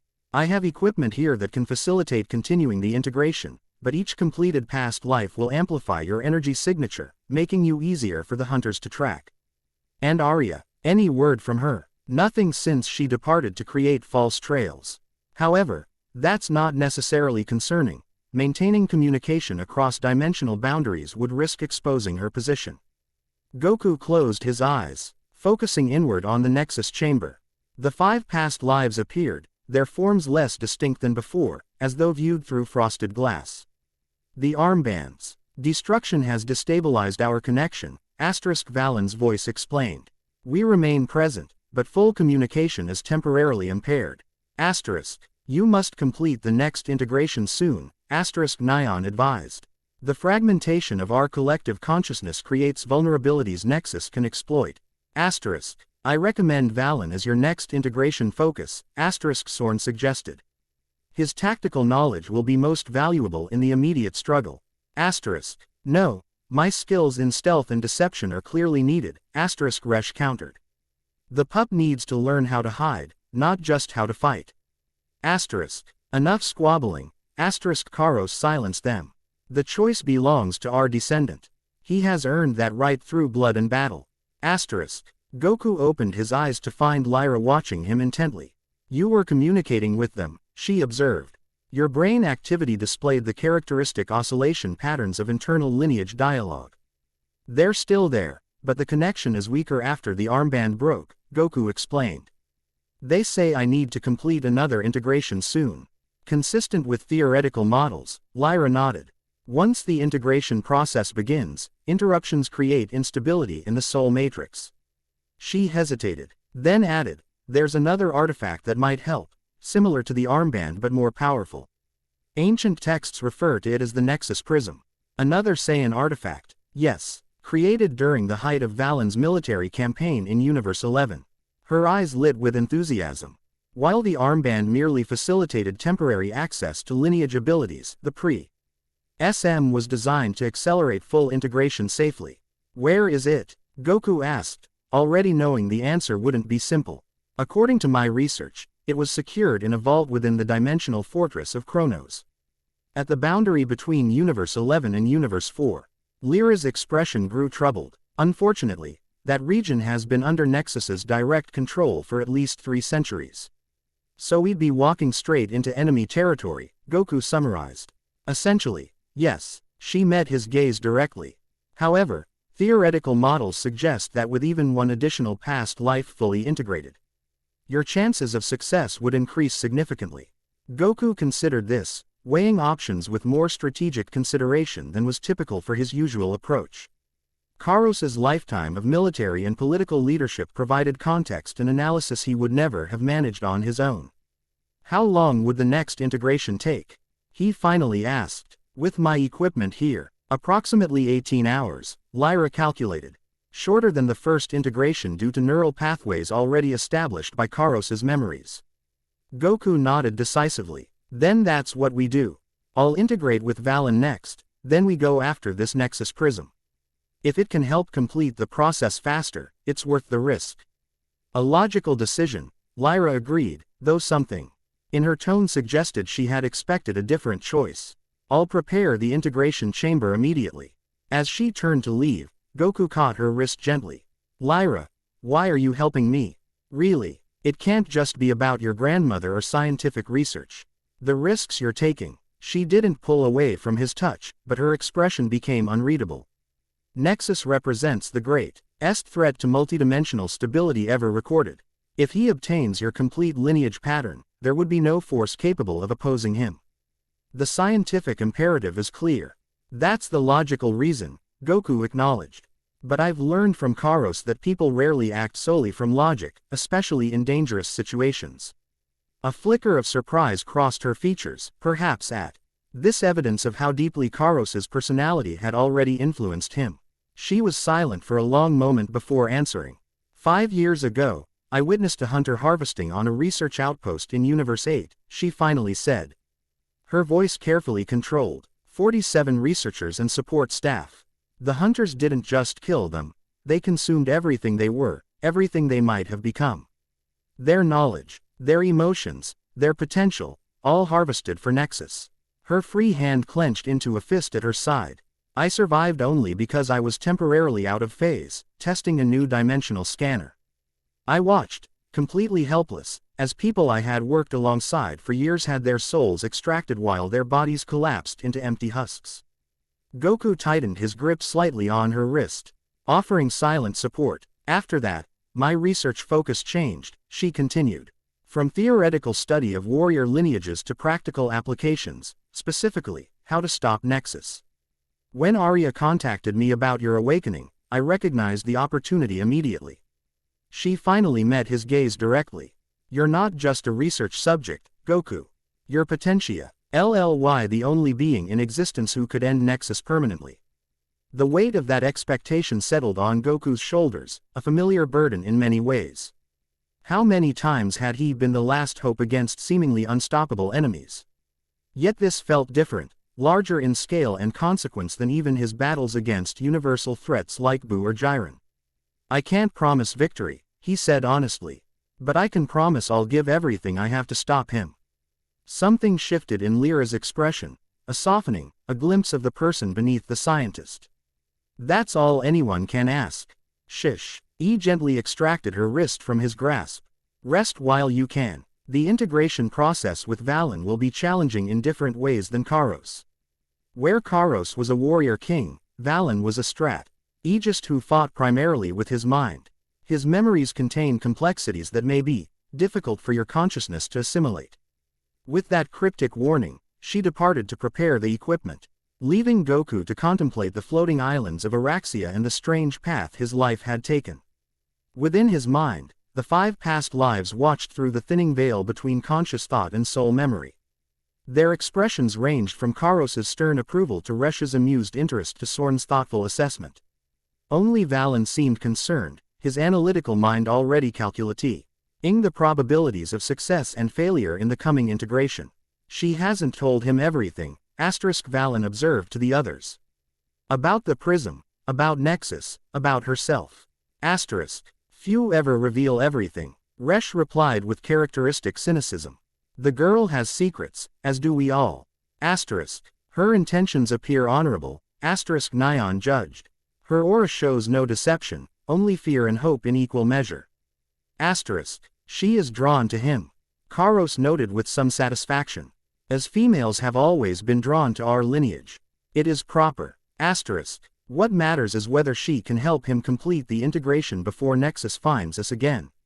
Sorn stated, ever practical. The girl's feelings, and his, are secondary to survival. Their debate continued as Goku drifted into much-needed rest, his consciousness floating at the borders between 6 different lives, between memory and present reality, between who he had always been and who he was becoming. In the sky above Araxia, at the very edge of detection, a shadow passed briefly across the twin suns, a subtle distortion in the fabric of reality that suggested watchful eyes from beyond the dimensional barrier. The hunt continued, patient and relentless, as it had for millennia. The Soul Eater was not easily discouraged. He had pursued this particular lineage across universes and lifetimes. A temporary setback meant nothing in the face of such determined hunger. Soon, the fragment would become whole. And when it did, the harvest would begin anew. Chapter 2 and Chapter 3, Souls of the Battleborn. 18 hours became 36. 36 stretched into 48. In the integration chamber, a crystalline pod filled with luminescent fluid that amplified soul resonance, Goku floated suspended between worlds, between lives, between identities. Lyra monitored the process with growing concern, her instruments displaying patterns she'd never observed in previous studies of warrior lineages. Typical integration followed predictable energy curves: initial resistance, gradual acceptance, full assimilation, stabilization. Goku's process defied categorization. His energy signature fluctuated wildly, sometimes appearing to reject Val's memories entirely before suddenly embracing them with such intensity that the integration pod's containment field strained to breaking point. Fascinating, she murmured, adjusting parameters on her control panel for the 17th time in as many hours. It's almost as if they're arguing.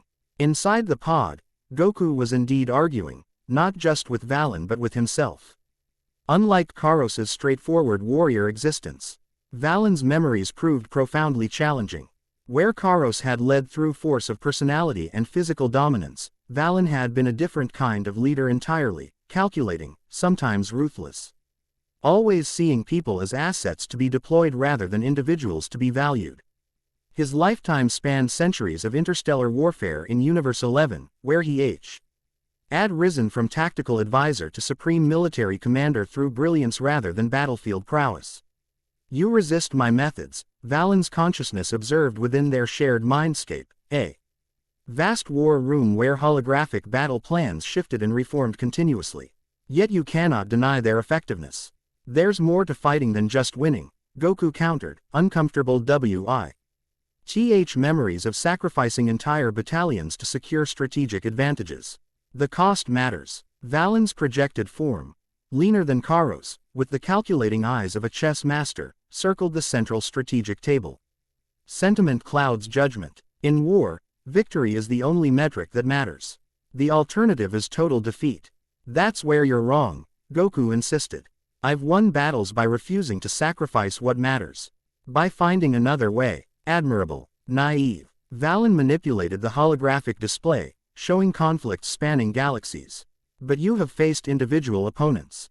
I see. Amended forces against existential threats to entire universes. Different scales require different ethics. This fundamental disagreement created the integration difficulties.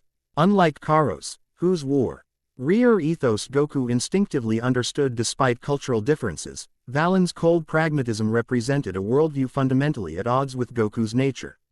Yet as the integration progressed, both began to evolve. Valen's memories of commanding vast fleets against dimensional invaders gained context through Goku's compassionate perspective. Goku's strategic thinking expanded beyond instinctive battlefield adaptability to encompass multi-layered planning and probabilistic analysis. The breakthrough came during the 43rd hour, when Goku stopped resisting and instead asked a simple question: what were you protecting? Valen's projected form stilled, the battle simulations freezing around them. Explain. All these battles, all these sacrifices, there must have been something you were fighting for. Not just victory for its own sake. For the first time, Valen's perfect composure faltered. The war room simulation dissolved, replaced by a garden beneath twin moons. A woman with fierce eyes and a warrior's bearing tended exotic plants with surprising gentleness, unaware of being observed.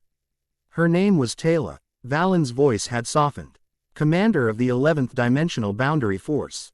My adversary, then my ally, eventually my mate. Goku watched as the memory played out. Valen approaching the garden, still in formal military attire, a rare vulnerability in his expression as Taylor turned and smiled. She died in the final campaign against the Void Heralds, Valen continued. Leading a suicide mission that saved 3 inhabited systems. I had calculated a different strategy. One with higher overall survival probability but which would have sacrificed those systems. She chose differently, Goku understood immediately. Yes, she told me that sometimes the mathematically optimal solution is morally unacceptable. Valen's projected form seemed to age as he spoke. I never fully understood until I watched her ship breach the dimensional barrier, taking the Herald flagship with her into the void. The garden faded, returning them to the war room, but something had fundamentally changed.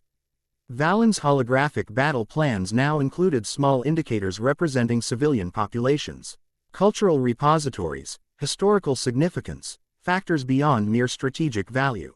Perhaps, Valen admitted, there were times when my calculus was incomplete. Goku nodded, feeling the shift as their perspectives began to align. And maybe sometimes have been too focused on the individual battle to see the larger war. The integration accelerated after that, Valen's tact. Ical genius merging with Goku's instinctive compassion to create something greater than either alone. When Goku finally emerged from the integration pod, gasping as the luminescent fluid drained away, he was both himself and more. His mind expanded by centuries of strategic thinking, his native fighting instinct now supplemented by analytical precision that could predict an opponent's movements before they themselves decided to act. Lyra rushed to the pod as it opened, scanner in hand. Your vital signs are stabilizing, but the integration period exceeded expected parameters by 243%. She helped him sit up, professional demeanor failing to hide her relief. I was concerned the process had stalled completely. Goku coughed, clearing the last of the fluid from his lungs. We had some philosophical differences to work out. Fascinating. Lyra's eyes lit with scientific curiosity. Theoretical models predicted potential personality conflicts during integration, but none have been directly observed before. Trust me, it wasn't just theoretical in there. Goku stood shakily, muscles protesting after 2 days of immobility. He felt different, not just mentally but physically. His posture had subtly altered. Balance redistributed according to Valen's more efficient movement patterns. Even his vision seemed changed, automatically calculating distances, identifying structural weaknesses, assessing threats and opportunities in his environment. How do you feel? Lyra asked, continuing to scan him. Like I've lived 2 lifetimes, Goku answered honestly. Then, with a flash of his characteristic grin breaking through Valen's more reserved demeanor, also really hungry. Lyra's lips twitched in what might almost have been a smile. Metabolic acceleration is a documented side effect of integration. I've prepared appropriate nutritional supplements. Supplements. Goku looked crestfallen. I was hoping for actual food. The supplements contain the caloric and nutritional equivalent of approximately 17 standard meals, Lyra explained, leading him from the integration chamber to her laboratory's central area. Designed specifically for Saiyan physiological requirements. Goku brightened. Well, that's something at least. As he consumed the supplements, dense protein cubes that tasted better than they looked, Lyra updated him on developments during his integration period. I've been monitoring dimensional disturbances across the local multiverse cluster. Hunter activity has increased by approximately 317% in sectors surrounding our position. They're looking for us, Goku concluded, Valen's tactical assessment integrating smoothly with his own thoughts. Establishing a search perimeter and gradually contracting it. Lyra's eyebrows rose, slightly at this evidence of his enhanced strategic thinking. Correct. At current contraction rates, they will locate this dimension within 73 hours. Then we need to move quickly. Goku closed his eyes briefly, accessing Valen's knowledge of dimensional topography. The Nexus Prism you mentioned, it's in the Chronos Fortress at the boundary of Universe 11 and Universe 4. Yes, though my information may be outdated. The fortress existed in Valen's time, but that was 8,436 years ago, Goku finished, the precise figure coming effortlessly from Valen's memories.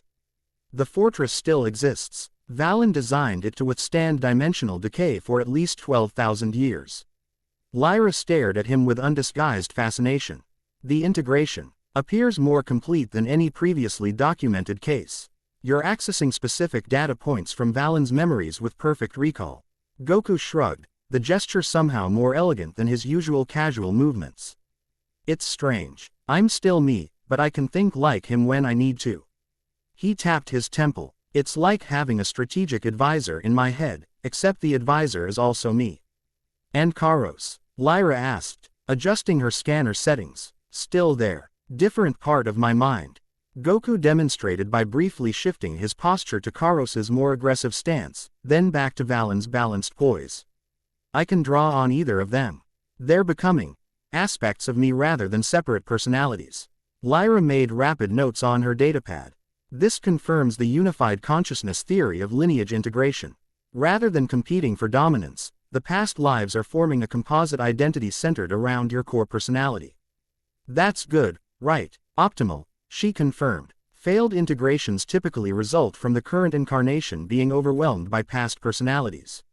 Your core self appears to be maintaining primacy while successfully incorporating beneficial aspects from previous lives. Quote, A subtle alert chimed from one of her monitoring stations. Lyra frowned, moving quickly to check the display. Problem? Goku asked, already calculating NTIAL threats and escape routes with Valen's methodical precision. Dimensional disturbance detected at the outer boundary of Araxia, she reported, fingers flying over controls. Pattern doesn't match hunter signatures, in fact, it doesn't match any cataloged entity in my database. Goku closed his eyes, extending his key sense, enhanced now by Valen's ability to detect dimensional frequencies beyond normal perception. It feels familiar somehow. Before Lyra could respond, a circular portal materialized in the center of the laboratory, different from both Lyra's technology and the rifts created by soul hunters. This portal shimmered with pearlescent light, its edges perfectly stable rather than fluctuating. Arya stepped through, her opalescent skin and star-flecked hair unmistakable. She appeared haggard, her normally immaculate armor scorched in several places, a thin line of silver blood tracing her jawline. Guardian, Lyra acknowledged formally, though tension in her post. Yor suggested complicated feelings toward the newcomer. Researcher, Arya returned with equal formality. Her silver eyes fixed on Goku, widening slightly. The integration proceeds. I sense two dist INCT patterns harmonized within your soul matrix. Karos and Valen, Goku confirmed. What happened to you? Arya straightened, her regal bearing reasserting itself despite her obvious fatigue. I encountered resistance while establishing false trails. Nexus has deployed Void Sentinels to supplement the hunters. Void Sentinels. Lyra's scientific detachment gave way to genuine alarm. Those are theoretical constructs, combinations of consumed souls fused into single hunting entities. No longer theoretical, Arya corrected grimly. I encountered 3 while traversing the boundary between Universe 7 and Universe 2. They tracked me through 11 dimensional shifts before I managed to break their pursuit. Goku processed this information through Valen's strategic framework. They nearly caught you, a celestial guardian with advanced dimensional travel capabilities, then our movement options are severely limited. Arya nodded, seeming unsurprised by his tactical assessment. Precisely. Conventional travel between universal boundaries is now effectively impossible without detection. We require an alternative approach. The chrono slip, Lyra suggested, turning to her workstation. Too detectable, Arya countered. Temporal displacement creates distinctive ripple patterns in the dimensional substrate. The shadow paths, Goku suggested, drawing on Valen's knoll edge of covert military movement techniques. Arya's silver eyes widened slightly. You remember the shadow network. It was classified knowledge, restricted to highest-level dimensional commanders. Valen created it, Goku explained. Memories surfacing with perfect clarity. A system of pre-established dimensional pocket spaces connected by untraceable transit points, designed for moving entire battle groups undetected behind enemy lines. The network was dismantled after the Third Dimensional War, Arya said, studying Goku with renewed interest. The access points sealed by the Celestial Guardians is too dangerous to maintain. Quote, a slight smile played at Goku's lips, more Valen's expression than his own. Officially, yes. Unofficially, Valen maintained private access to key network nodes. Insurance against future threats. And you can access these nodes? Lyra asked, her scientific curiosity clearly piqued. I know where they are, Goku corrected. Accessing them requires specify energy signatures that I'm not sure I can replicate without further integration. He turned to Arya. The closest node would be at the dimensional fold in what's now the Cygnus X region of Universe 7. Arya considered this information. Reaching even that location would be challenging under current containment conditions. Nexus has established detection grids throughout the primary dimensional throughways. Then we don't use the throughways, Lyra interjected, pulling up complex mathematical formulae on her display.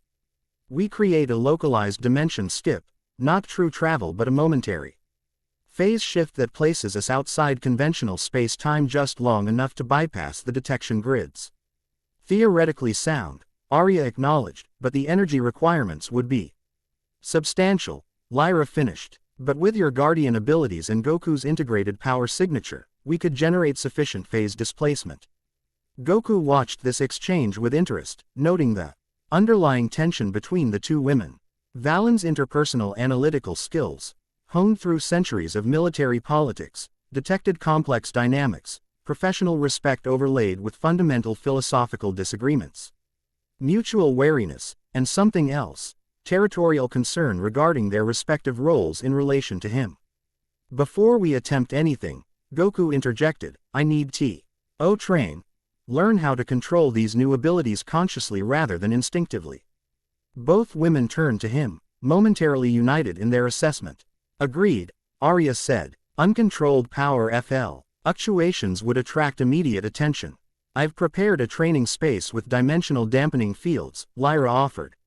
It should contain energy signatures while allowing full expression of integrated abilities. How long do we have before we need to move? Goku asked, already calculating training priorities and optimal skill development sequences. 48 hours maximum, Arya stated. By then, the search perimeter will have contracted to include Araxia's dimensional coordinates. Goku nodded decisively. Then we train for 36 hours, prepare for departure during the next 6. And execute the dimension skip with a 6-hour safety margin. Both women blinked at his precise temporal planning, so unlike Goku's usual casual approach to scheduling. What? He asked, noticing their surprise. Valen was big on timetables. The training space defied conventional physics. Occupying a pocket dimension adjacent to the main laboratory, it stretched for what appeared to be miles in all directions despite the spatial impossibility. The environment could shift from barren wasteland to dense jungle to urban landscape with a simple command, allowing for varied combat scenarios. The simulator can generate energy constructs with up to Class 7 combat capabilities, Lyra explained, inputting parameters at a control interface. Not equivalent to elite hunters, but sufficient for basic training purposes. We'll begin with fundamental control exercises, Arya suggested, removing her damaged outer armor to reveal a fitted training uniform beneath. Accessing past life abilities consciously rather than reactively requires precise energy modulation. Goku nodded, moving to the center of the training area. He wore a simple GI, Lyra had synthesized it to replace his damaged clothing, that somehow looked both familiar and strange on him now. His posture, the way he moved, carried subtle differences that reflected the integration process. First, Arya instructed, establish your baseline. Center yourself in your primary identity. Goku closed his eyes, focusing inward. Where once his sense of self had been straightforward, he was simply Son Goku, Saiyan Ra. ISED on Earth. Now his identity felt multifaceted, layers of experience and memory extending far beyond his own lifetime.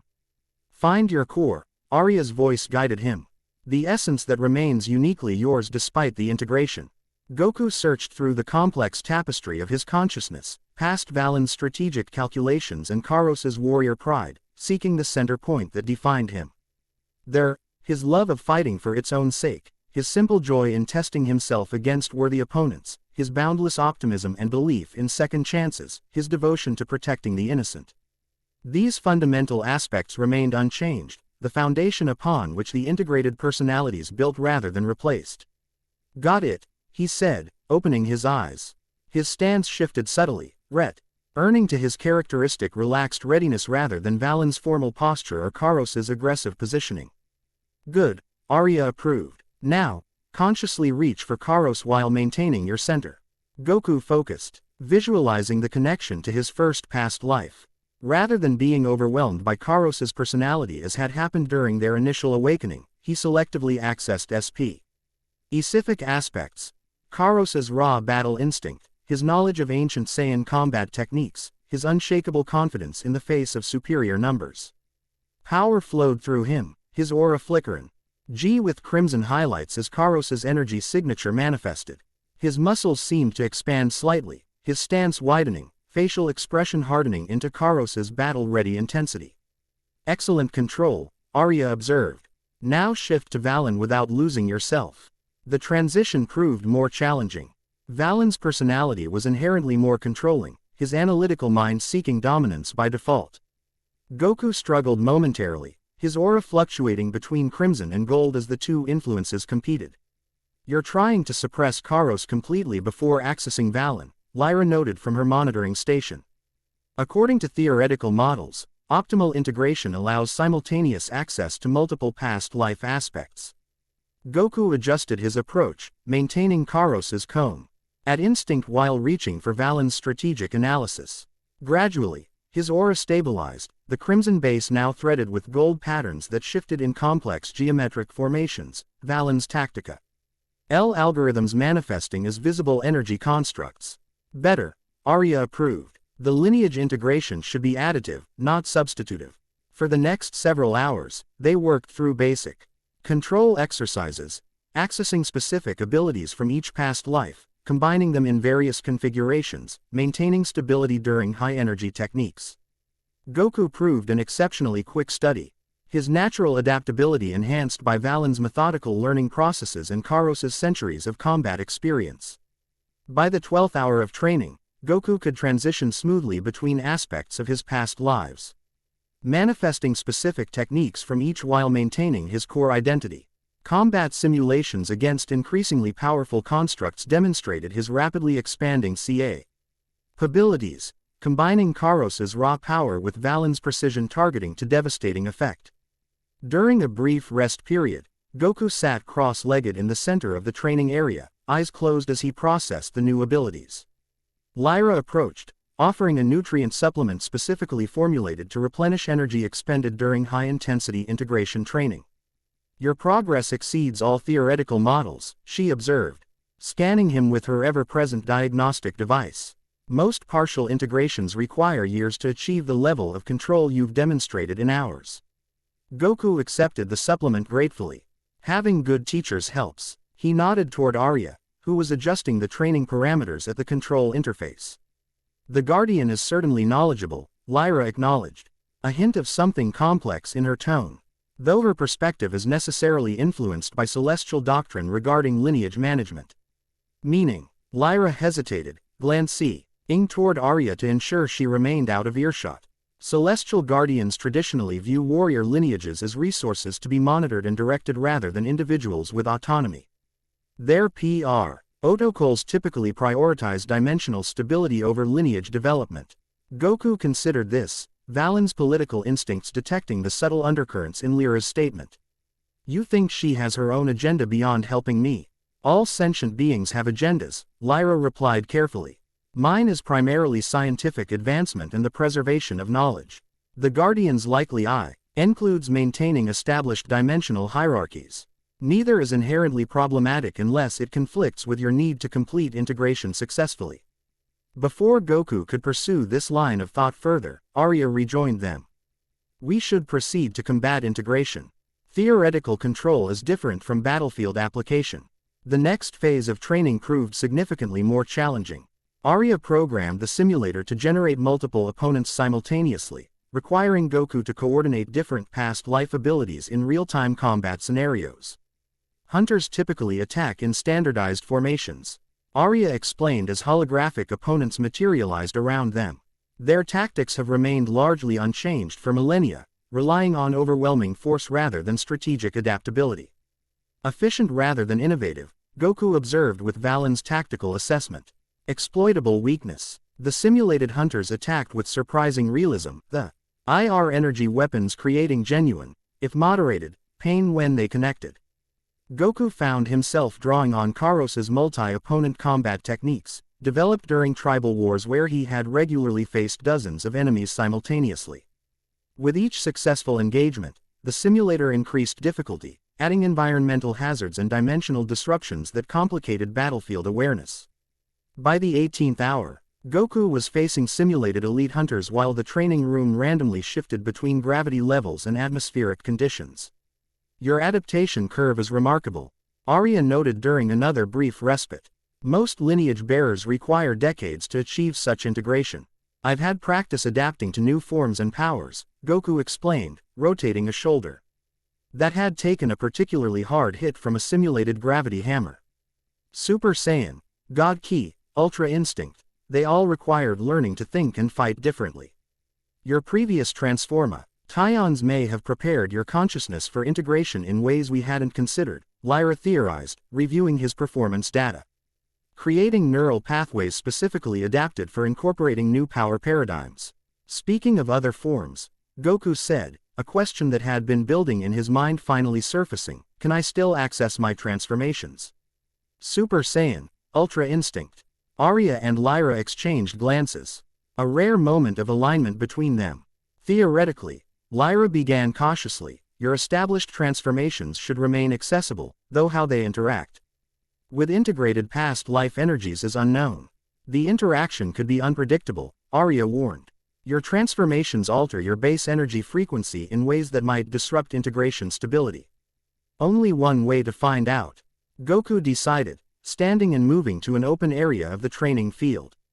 He closed his eyes, centering himself in his core identity before reaching for the familiar power of Super Saiyan. The transformation began normally, hair lifting, aura flickering with golden energy, but quickly deviated from the expected pattern. As the Super Saiyan energy propagated through his system, it encountered the integrated soul patterns of Kairos and Valen. Rather than conflicting, the energies resonated, amplifying each other in unexpected ways. Goku's aura exploded outward, golden light interwoven with crimson and amber patterns that formed complex, shifting mandalas around his body. His hair rose and transformed as expected, but with distinct sections displaying sub-TLE color variations, primarily gold but with streaks of deeper red and bronze that shifted position as he moved. Fascinating, Lyra breathed, her scanner struggling to process the readings. The Super Saiyan transformation is integrating with the soul resonance patterns rather than overriding them. Goku examined his transformed state with interest. The power felt familiar yet different, his STA-NDARD Super Saiyan strength enhanced by Kairos's raw battle power and Valen's precision control. Most notably, the transformation didn't create the usual emotional shift toward aggression. Instead, he remained perfectly centered. Valen's strategic calm balancing Kairos's battle lust within the Super Saiyan framework. It feels cleaner somehow, he observed. More efficient, less energy waste. The integration appears to be optimizing your existing transformation, Arya confirmed, circling him with professional interest. Eliminating inefficiencies inherent in the standard Super Saiyan energy pattern. Goku tested the new form with a series of movements, first simple punches and kicks, then more complex combinations drawing on techniques from both past lives. The speed and precision exceeded his normal Super Saiyan capabilities, each motion flowing perfectly into the next with mathematical precision. Let's test it properly, he suggested, exhilarated by the new possibilities. The final hours of training focused on mastering this integrated Super Saiyan form against increasingly formidable opponents.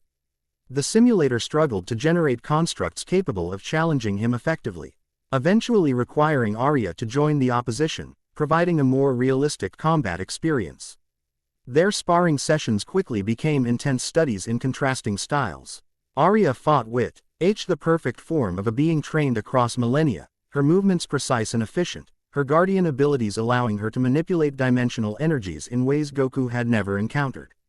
Against her, he was forced to continuously adapt, drawing on different aspects of his past lives moment by moment. During one particularly challenging exchange, Goku found himself cornered between Arya and 3 elite hunter simulations. Acting on instinct, he reached beyond Kairos and Valen, briefly touching the dormant connections to his other past lives. For just a moment, he accessed Resh's shadow stepping technique without having integrated that life, disappearing from his trapped position and reappearing behind Arya.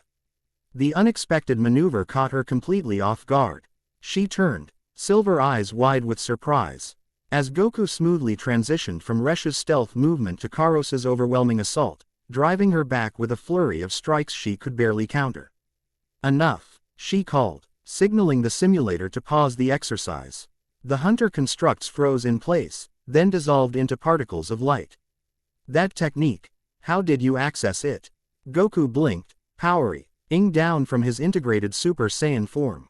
I'm not sure exactly, it just came to me when I needed it. You accessed Resh's shadow step, she stated flatly. A technique you shouldn't be able to utilize without full integration. Is that bad? He asked, concerned by her reaction. Lyra joined them, reviewing data from the training session. Not necessarily bad, but unprecedented. Theoretical models suggest past life abilities should only become available after complete memory integration.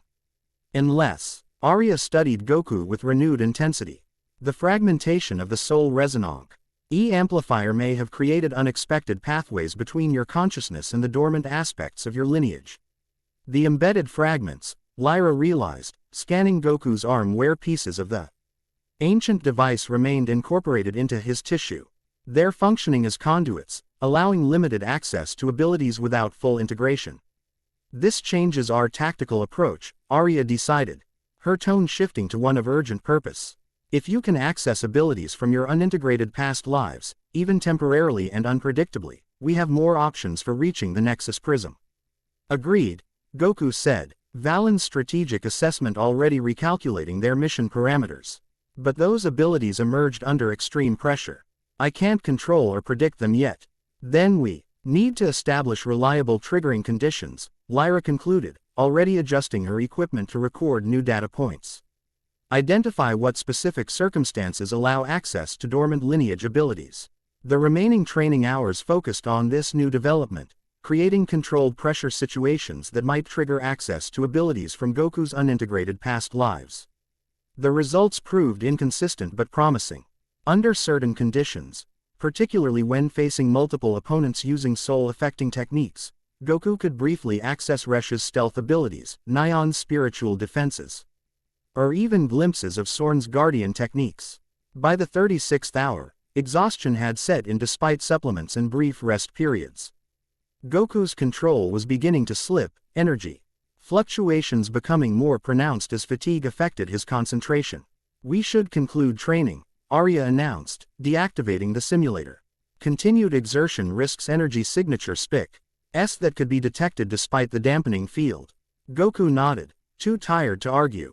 The past day and a half had pushed him beyond any previous training experience, not just physically but mental. Why and spiritually as the integrated past lives tested the limits of his adaptability. As they exited the training dimension, returning to Lyra's main laboratory, an urgent alert sounded from her monitoring systems. Dimensional disturbance detected, she reported, rushing to her instruments. Multiple signatures, not hunters. Her expression darkened. Void sentinels. 3 of them, approaching Araxia's outer boundary. How did they find us? Goku asked, fatigue forgotten in the face of immediate threat. Unknown, Arya replied, already donning her repaired armor. But their detection app abilities exceed standard hunters significantly. Time to containment breach, Goku asked, falling automatically into Valen's command mode. Approximately 40 minutes, Lyra calculated. Their approach vector suggests they're still triangulating our exact position within Araxia's dimensional structure. Then we accelerate our timeline, Arya decided. Prepare for immediate dimension skip to the Cygnus X node. With respect, Guardian, Lyra countered, a hasty transit without proper calibration increases failure risk by approximately 267%. We need at least 2 hours for proper calculations. We don't have 2 hours. Arya insisted. We don't need 2 hours, Goku interjected, Valen's strategic mind already formulating alternatives. We need a diversion. He turned to Arya. Can you create a dimensional echo, something that mimics our energy signatures but at a different location? The Guardian considered briefly. Yes, though maintaining it remotely would divide my attention during transit preparations. I can program an automated sequence, Lyra offered, already moving to her equipment. A cascading series of false signatures that will lead the Sentinels away from our actual position, buying us the necessary calculation time. Do it, Goku decided. I'll prepare for combat in case they break through anyway. As the women worked on their respective tasks, Lyra programming the diversion while Arya began calibrating the dimension skip parameters, Goku centered himself, reaching inward to the Nexus chamber where his past lives awaited.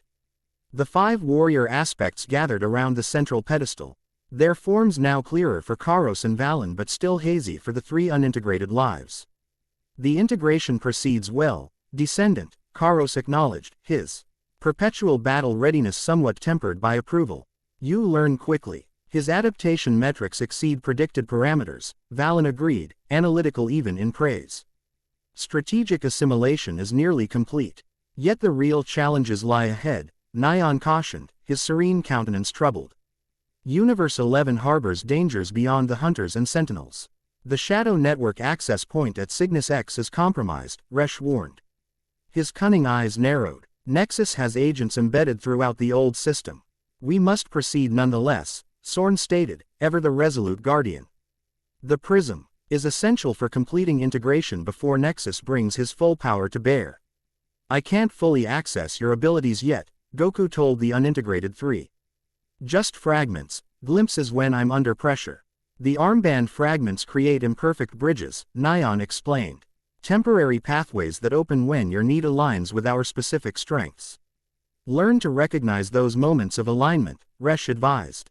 The feeling just before our abilities become available, memorize it, cultivate it. And understand that even incomplete access carries risks, Sorn cautioned. Our powers, used without full integration, place tremendous strain on your system. Goku nodded, accepting their guidance. Any advice for what we'll face in Universe 11? The past lives exchanged glances, a silent communication passing between them. Universe 11 has changed significantly since my time, Valen acknowledged. My tactical information may be outdated. The dimensional fortress of Chronos exists outside normal temporal flow, Sorn explained. It may be largely unchanged despite the millennia that have passed. Expect traps within traps, Resh warned. I attempted to infiltrate Chronos during my lifetime. Its defenses are creative. The fortress responds to soul patterns, Nyan added. Certain areas will only open to specific frequency combinations, which may work to our advantage, Karos concluded. As bearer of our lineage, you carry access keys none other possess. The mental connection began to fade as Goku sensed activity in the physical world demanding his attention. Thank you, he told the assembled aspects of his past. I'll try not to get us all killed. That would be appreciated, Resh replied with dark humor as the Nexus chamber dissolved back into Goku's subconscious. Returning to full awareness, Goku found Lyra and Arya in animated disagreement over the dimension skip calculations. The standard protocols require triple redundancy on coordinate mapping, Arya insisted. Her harmonic voice sharp with frustration. Standard protocols assume standard dimensional conditions, Lyra countered, not intimidated by the Guardian's authority. The current distortion patterns in the Cygnus sector require adaptive calibration, not rigid redundancy. If the coordinates shift during transit, they won't if we use dynamic mapping instead of fixed positioning. Goku cleared his throat, interrupting their increasingly heated exchange. How about you both explain your approaches, and we decide based on current conditions? They turned to him, momentarily surprised by his diplomatic intervention, so unlike Goku's usual straightforward approach to problem solving. The Guardian advocates traditional fixed-point dimensional targeting, Lyra explained first, her scient IFIC precision evident in her clear explanation. Triple-mapped coordinates with redundant safety parameters. Effective under normal conditions, but potentially vulnerable to the dimensional turbulence currently affecting the Cygnus sector. Quote, the researcher suggests experimental dynamic mapping, Arya countered, her tone suggesting significant reservations. Continuous coordinate adjustment during G-transit based on real-time dimensional fluctuations. Theoretically more adaptable but completely untested at the scale required for 3 simultaneous travelers. Goku considered both positions, VA. Len's analytical mind weighing probabilities while Karos's leadership instinct assessed the conviction behind each woman's argument. Lyra's approach, he decided finally. The Sentinels are specific, ally designed to detect traditional dimension skip signatures. An unconventional method gives us better odds of avoiding detection during transit. Arya's silver eyes narrowed slightly, but she nodded in acceptance. Your lineage grants you insight into such matters that I must respect. We will proceed with dynamic mapping. The diversion program is active, Lyra reported, returning to her monitoring station. False signatures deployed at 17 points across Araxia's outer dimensional shell. The Sentinels have altered course toward the strongest decoy. How long will that hold them? Goku asked. 23 minutes before they recognize the pattern, Lyra estimated. Sufficient time to complete calibration for dynamic mapping. Then let's not waste it, Goku said, moving to assist with transit preparations. The next 20 minutes passed in focused activity as they gathered essential equipment and finalized the dimension skip calculations. Lyra's laboratory, containing years of research on warrior lineages and soul resonance patterns, was systematically backed up to portable data storage and prepared for remote detonation if compromised. The knowledge cannot fall into Nexus's possession, she explained grimly as she set the final detonation sequence. It contains too many insights into lineage vulnerabilities. As they completed preparations, Lyra's monitoring system issued a new alert. Diversion failing, she reported. The Sentinels have identified the pattern and resumed approach to our actual position. Containment breach now estimated in 7 minutes. Status of the dimension skip? Goku asked, falling easily into command mode. Calibration at 87%, Arya reported. We need at least 95% for reasonably safe transit. Define reasonably safe, Goku pressed. Below 95%. Probability of dimensional fracturing during transit exceeds 30%, Lyra explained clinically. Potential consequences include spatial displacement, temporal disruption, or complete molecular disintegration. So not great options, Goku summarized. He considered for a moment, then decided, I'll engage the Sentinels directly, buy you the time to complete calibration. Unadvisable. Both women responded simultaneously, then exchanged surprised glances at their alignment. Void Sentinels are specifically designed to harvest warrior lineages, Arya warned. Direct confrontation plays to their strengths. And your energy signature is still fluctuating from the training exercises, Lyra added. Combat will create distinct patterns that Nexus can track across dimensional boundaries. I don't see alternatives, Goku countered. Unless you have another diversion that might work. Lyra hesitated, then reluctantly suggested. There is one possibility. A focused energy pulse from the integration chamber could create a dimensional resonance that temporarily disorients the Sentinels' tracking capabilities. But such a pulse would destroy the chamber, Arya pointed out, eliminating our ability to continue the integration process safely if the prism cannot be obtained. Better than being caught by Sentinels, Goku decided. Do it. Lyra moved quickly to the integration chamber, reconfiguring its systems for the pulse generation. This will buy us approximately 4 minutes.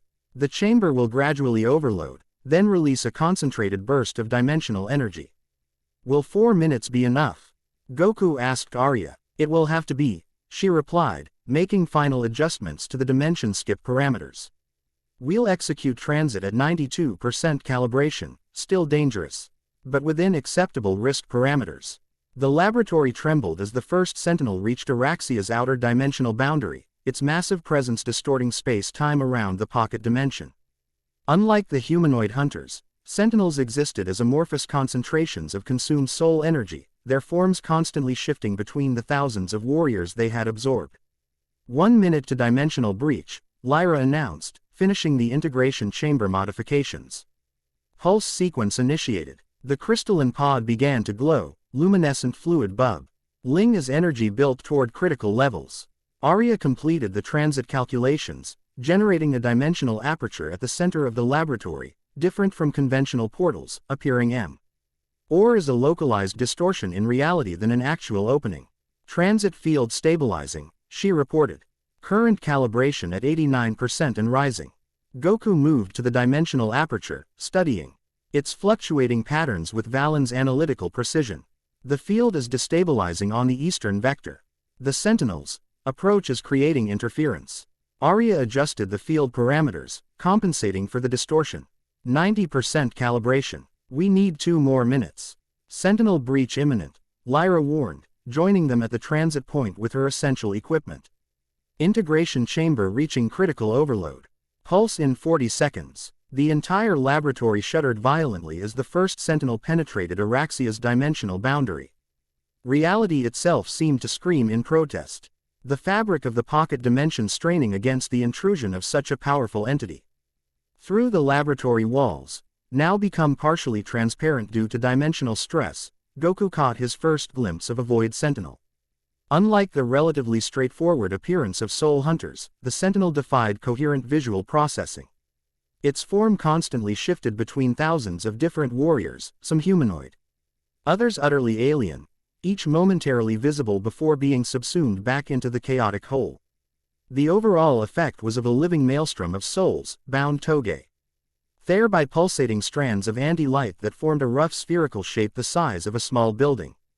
That's not what I expected, Goku admitted, instinctively shifting toward his integrated Super Saiyan form in preparation for possible combat. Consumed warriors, Arya explained grimly, maintaining focus on the transit field. Thousands of souls harvested by Nexus and formed into a hunting construct. Each retains fragments of their original abilities but is bound to the Sentinel's singular purpose. 91% calibration, Lyra reported. Integration chamber pulse in 20 seconds. The Sentinel paused at the edge of the laboratory's perimeter, seemingly analyzing the structure. Then, with deliberate purpose, it extended pseudopods of writhing soul energy toward the dimensional barriers protecting the facility. It's testing our defenses, Goku observed, tension building as he prepared for confrontation if the pulse failed. Pulse in 10 seconds, Lyra counted down. 9, 8. The Sentinel's pseudopods found a weakness in the barrier, beginning to penetrate the laboratory's outer defenses. 7, 6, 5. Arya made final adjustments to the transit field, which now pulsed with increasing stability. Calibration at 91.7% and holding. We may not reach 92. 4, 3. Close enough, Goku decided, reaching out to ensure both women were within arm's reach for the transit. 2, 1. The integration chamber exploded in a blinding flash of multispectral energy. The dimensional pulse radiated outward at superluminal velocity, momentarily disrupting all dimensional tracking capabilities within Araxia's pocket space. The Sentinel recoiled, its amorphous form convulsing as thousands of component souls temporarily lost coherence under the pulse's effect. Now, Arya commanded, activating the transit field. Reality dissolved around them, the laboratory fading from existence as the dimension skip engaged. Goku felt his body become immaterial, consciousness stretching across dimensional boundaries as Lyra's dynamic mapping adjusted their course through the turbulent spaces between universes. The journey lasted both an instant and an eternity, conventional time meaningless in the between spaces. Goku perceived impossible geometries, glimpsed entities that existed beyond three-dimensional understanding, felt the brush of cosmic forces that could obliterate entire universes with casual indifference. Within this dimensional transit, he became acutely aware of the 5 soul patterns that constituted his Lin. Each resonating at distinct frequencies that somehow harmonized into a unified whole. Most surprisingly, he sensed other lineages, distant, faint, but unmistakably similar to his own. Warrior souls connected across time and space, each following their own evolutionary path through successive incarnations. The transit ended with jarring suddenness. Solid reality reassembled around them as they materialized in what appeared to be an ancient stone chamber. Dust and debris suggested it had remained undisturbed for centuries, though intricate carvings covered every surface, symbols matching those Goku had seen in the Nexus chamber of his mindscape. Transit complete, Arya announced, her harmonic voice echoing in the enclosed space. Dimensional coordinates confirm successful arrival at Cygnus X node. Only minor spatial displacement, Lyra added, checking her instruments. Approximately 17 meters from targeted arrival point. Considering the calibration limitations, that's remarkably precise. Goku surveyed their surroundings, drawing on Valen's memories of the Shadow Network. This is one of the secondary access nodes. The primary chamber should be through that passage. He indicated a partially collapsed archway leading deeper into what appeared to be a substantial underground complex. Life support systems functional, Lyra confirmed after scanning the atmosphere. Standard gravity, breathable air mixture, temperature within habitable range. Temporal drift, Arya inquired, adjusting her armor which had sustained minor damage during transit. Minimal. Apro. XI Maidley 36 minutes relative to our departure point. Lyra continued scanning the environment. No immediate signs of hunter activity or sentinel presence. They'll track us eventually, Goku stated with Valen's certainty. The dimensional disturbance from our arrival, even minimized, will leave traces they can follow. Then we proceed efficiently, Arya decided. Secure the Shadow Network access point. Then establish transit to Chrono's fortress.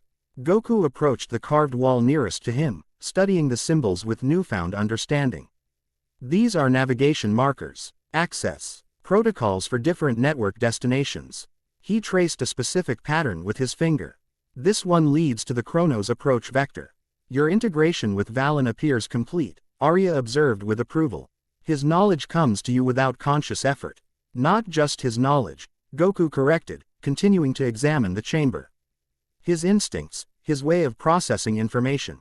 He gestured toward areas of the chamber that appeared unremarkable. I can see the defensive layout, identify optimal positions in case of attack, calculate escape routes, all automatically. Fascinating, Lyra murmured, recording his observations. Cognitive integration extends beyond factual recall to include procedural knowledge and intuitive assessment. Goku turned toward the collapsed archway. We should move to the primary chamber. This secondary node has limited functionality. Carefully navigating the partially collapsed passage, they emerged into a much larger chamber that clearly served as the main control center for this shadow network node. Ancient technology, a blend of mechanical components and crystalline structures that somehow remained operational, filled the circular space. At the center stood a raised platform surrounded by 7 crystalline pillars, each etched with complex dimensional coordinates. The transit hub, Goku identified, approaching the platform. With confidence born of Valen's memories. From here, we can access any active node in the shadow network. After 8,000 years, how many nodes could possibly remain operational? Lyra questioned, examining the ancient technology with scientific curiosity. The network was designed for extreme longevity, Goku explained, activating a central control panel with a specific sequence of gestures. Self-repairing systems, redundant power sources drawing on dimensional energy rather than conventional power. The chamber hummed to life, crystalline components glowing with inner light as dormant systems reactivated after millennia of waiting. Holographic displays materialized above the platform, 3-dimensional star maps showing a vast network of interconnected points spanning multiple universes. Incredible, Lyra breathed, her scientific detachment momentarily abandoned in pure wonderment. A complete multiversal transit system, operational after thousands of years. Not complete, Goku corrected, studying the displays with Valen's analytical precision. Approximately 37% of nodes show critical failure. Another 22% indicate compromised security status. He pointed to specific points on the display. These red markers indicate nodes currently under Nexus's control. More than I expected, Arya admitted, her silver eyes narrowing as she assessed the strategic situation. Nexus has captured a significant portion of the network. But not the Chronos approach vector, Goku noted, highlighting a specific pathway through the holographic display. That connection remains intact, though dormant. Can you reactivate it? Lyra asked, already setting up monitoring equipment to detect any pursuit. Yes, but doing so will create a dimensional signature that hunters can track, Goku warned. Once we establish the connection, we'll need to move quickly. How quickly? Arya inquired, readying her weapons and defensive capabilities. Goku calculated based on Valen's knowledge of hunter tracking capabilities. Assuming standard detection protocols, we'll have approximately 17 minutes between activation and probable hunter arrival. And the transit itself, Lyra pressed. Instantaneous once properly calibrated, Goku assured her. But calibration for a destination unused for 8 millennia will require approximately 12 minutes. Leaving a 5-minute safety margin. Arya summarized. Acceptable but not comfortable. There's another complication, Goku added, accessing deeper layers of the system. The Chronos approach vector requires specific authentication, a soul resonance key encoded to authorized users. Your lineage should provide authentication, Arya suggested. Valen would have had the highest possible access levels. Under normal circumstances, yes. Goku agreed. But the system is detecting irregularities in my soul pattern due to the partial integration status. It needs additional verification. Lyra approached, examining the authentication protocols. The system requires a secondary verification from another authorized user. She turned to Arya. As a celestial guardian, would your credentials be recognized? Arya considered this. Possibly. The Guardians maintained oversight access to critical dimensional infrastructure even after official decommissioning. Worth trying, Goku decided, configuring the system for dual authentication. Place your hand here, he instructed Arya, indicating a crystalline panel beside his own. As they both connected with the authentication system, the chamber's illumination dimmed. Power redirecting to the verification process. Goku felt the technology probing his soul pattern, identifying Valen's signature while struggling to process the additional patterns of Kairos and his unintegrated past lives. Beside him, Arya's opalescent skin glowed with increasing intensity as the system analyzed her guardian credentials. For several tense moments, the outcome remained uncertain. Then, with a series of harmonic tones, the system accepted their combined authentication. The 7 crystalline pillars surrounding the platform illuminated in sequence, generating a dimensional aperture directly above the central platform. Authentication successful, Goku confirmed, reading the holographic status indicators. Calibration sequence for Chrono's approach initiated. Estimated completion time, Arya asked, stepping back from the authentication panel. 14 minutes, Goku replied, frowning slightly. Longer than expected. The dormant status of the Connectio N requires additional stabilization parameters. That leaves only 3 minutes before likely hunter detection, Lyra calculated, concern evident in her voice. Perhaps we should consider an alternate destination. Goku shook his head, Valen's strategic certainty guiding his decision. No other accessible node positions us close enough to Chrono's fortress. This remains our optimal approach despite the reduced safety margin. I concur, Arya stated. The risk is acceptable given the critical importance of obtaining the Nexus Prism. Then we prepare for possible combat during calibration, Goku decided. Lyra, continue monitoring for pursuit signatures. Arya, establish defensive positions covering all potential entry points. As they organized their defenses, Goku maintained focus on the calibration process. Using Valen's intimate knowledge of the system to optimize parameters and potentially reduce the preparation time. The ancient technology responded to his commands with increasing efficiency as the authentication process fully recognized his lineage connection. Dimensional disturbance detected, Lyra reported after 8 minutes of calibration. Distance approximately 6-dimensional layers from our position. Signature consistent with hunter transit. Sooner than expected, Arya noted, taking position at the chamber's main entrance. They've improved their tracking capabilities. Calibration at 67%. Goku reported, hands moving across the controls with practiced precision despite never having operated such technology in his current lifetime. Estimated completion in 5 minutes, 40 seconds.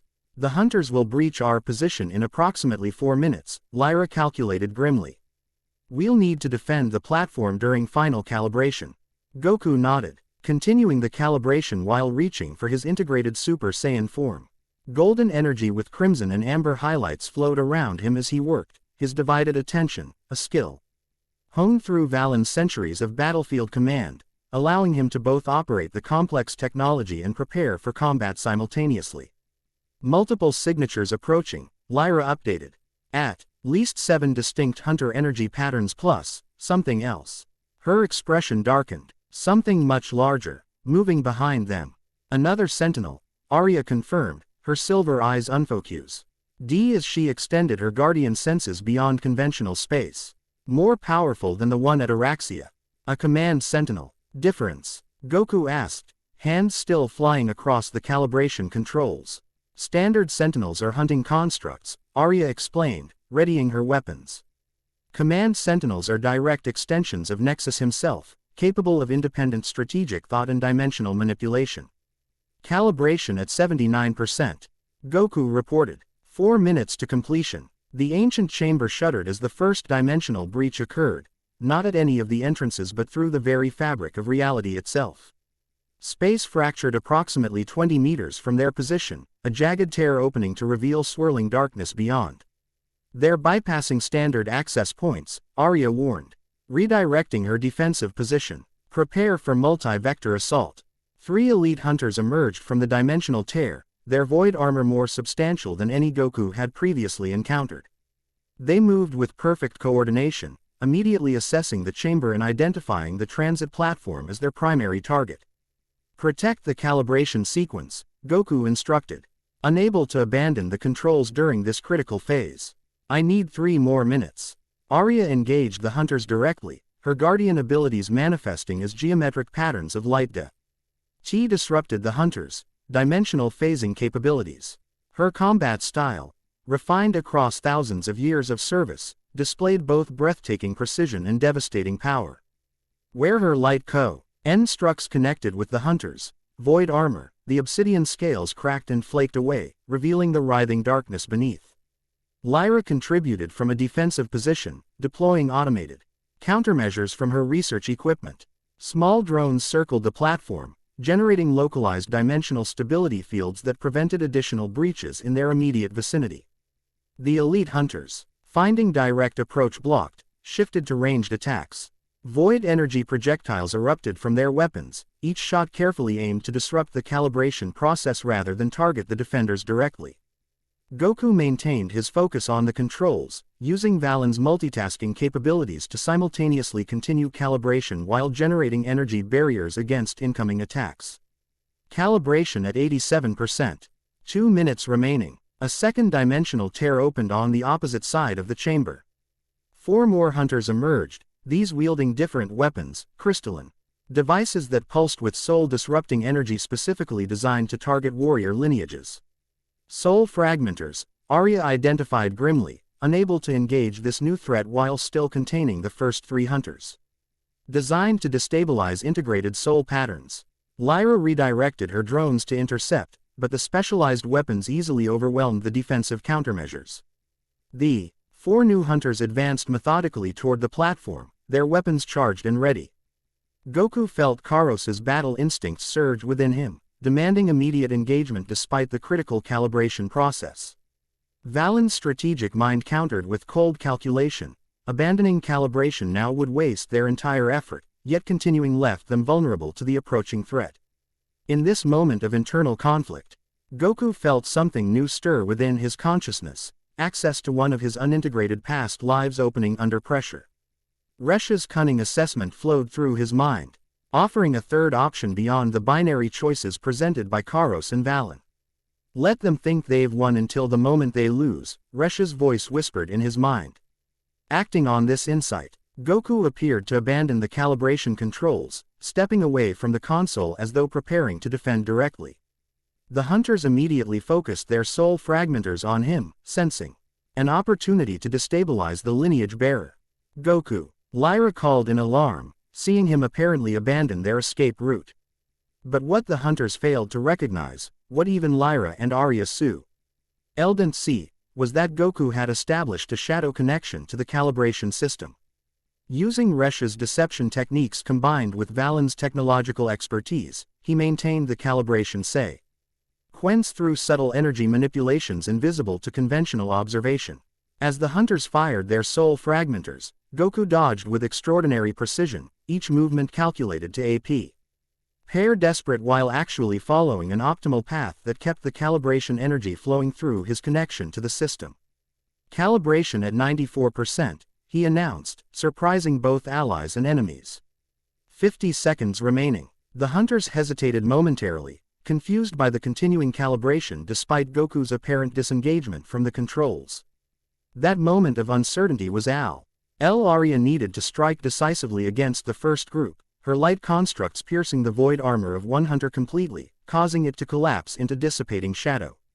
The chamber shuddered more violently as a third-dimensional breach began forming, much larger than the previous tiers. The fabric of reality bulged inward, straining against some massive presence attempting to force its way through. The command sentinel approaches, Arya warned, her voice tight with effort as she continued engaging the remaining hunters. We cannot allow it to materialize before transit completion. 40 seconds to calibration completion, Goku reported, continuing his elaborate evasion pattern while maintaining the shadow connection to the system. The 4 hunters with soul fragmenters coordinated their attacks, creating a crossfire pattern designed to eliminate all possible evasion routes. Goku found himself trapped, the next volley certain to connect unless he abandoned the calibration entirely. In that moment of crisis, another unintegrated connection opened, this time to Nion's spiritual abilities. Without conscious thought, Goku's hands formed symbols Nion had perfected in meditation halls across Universe 10.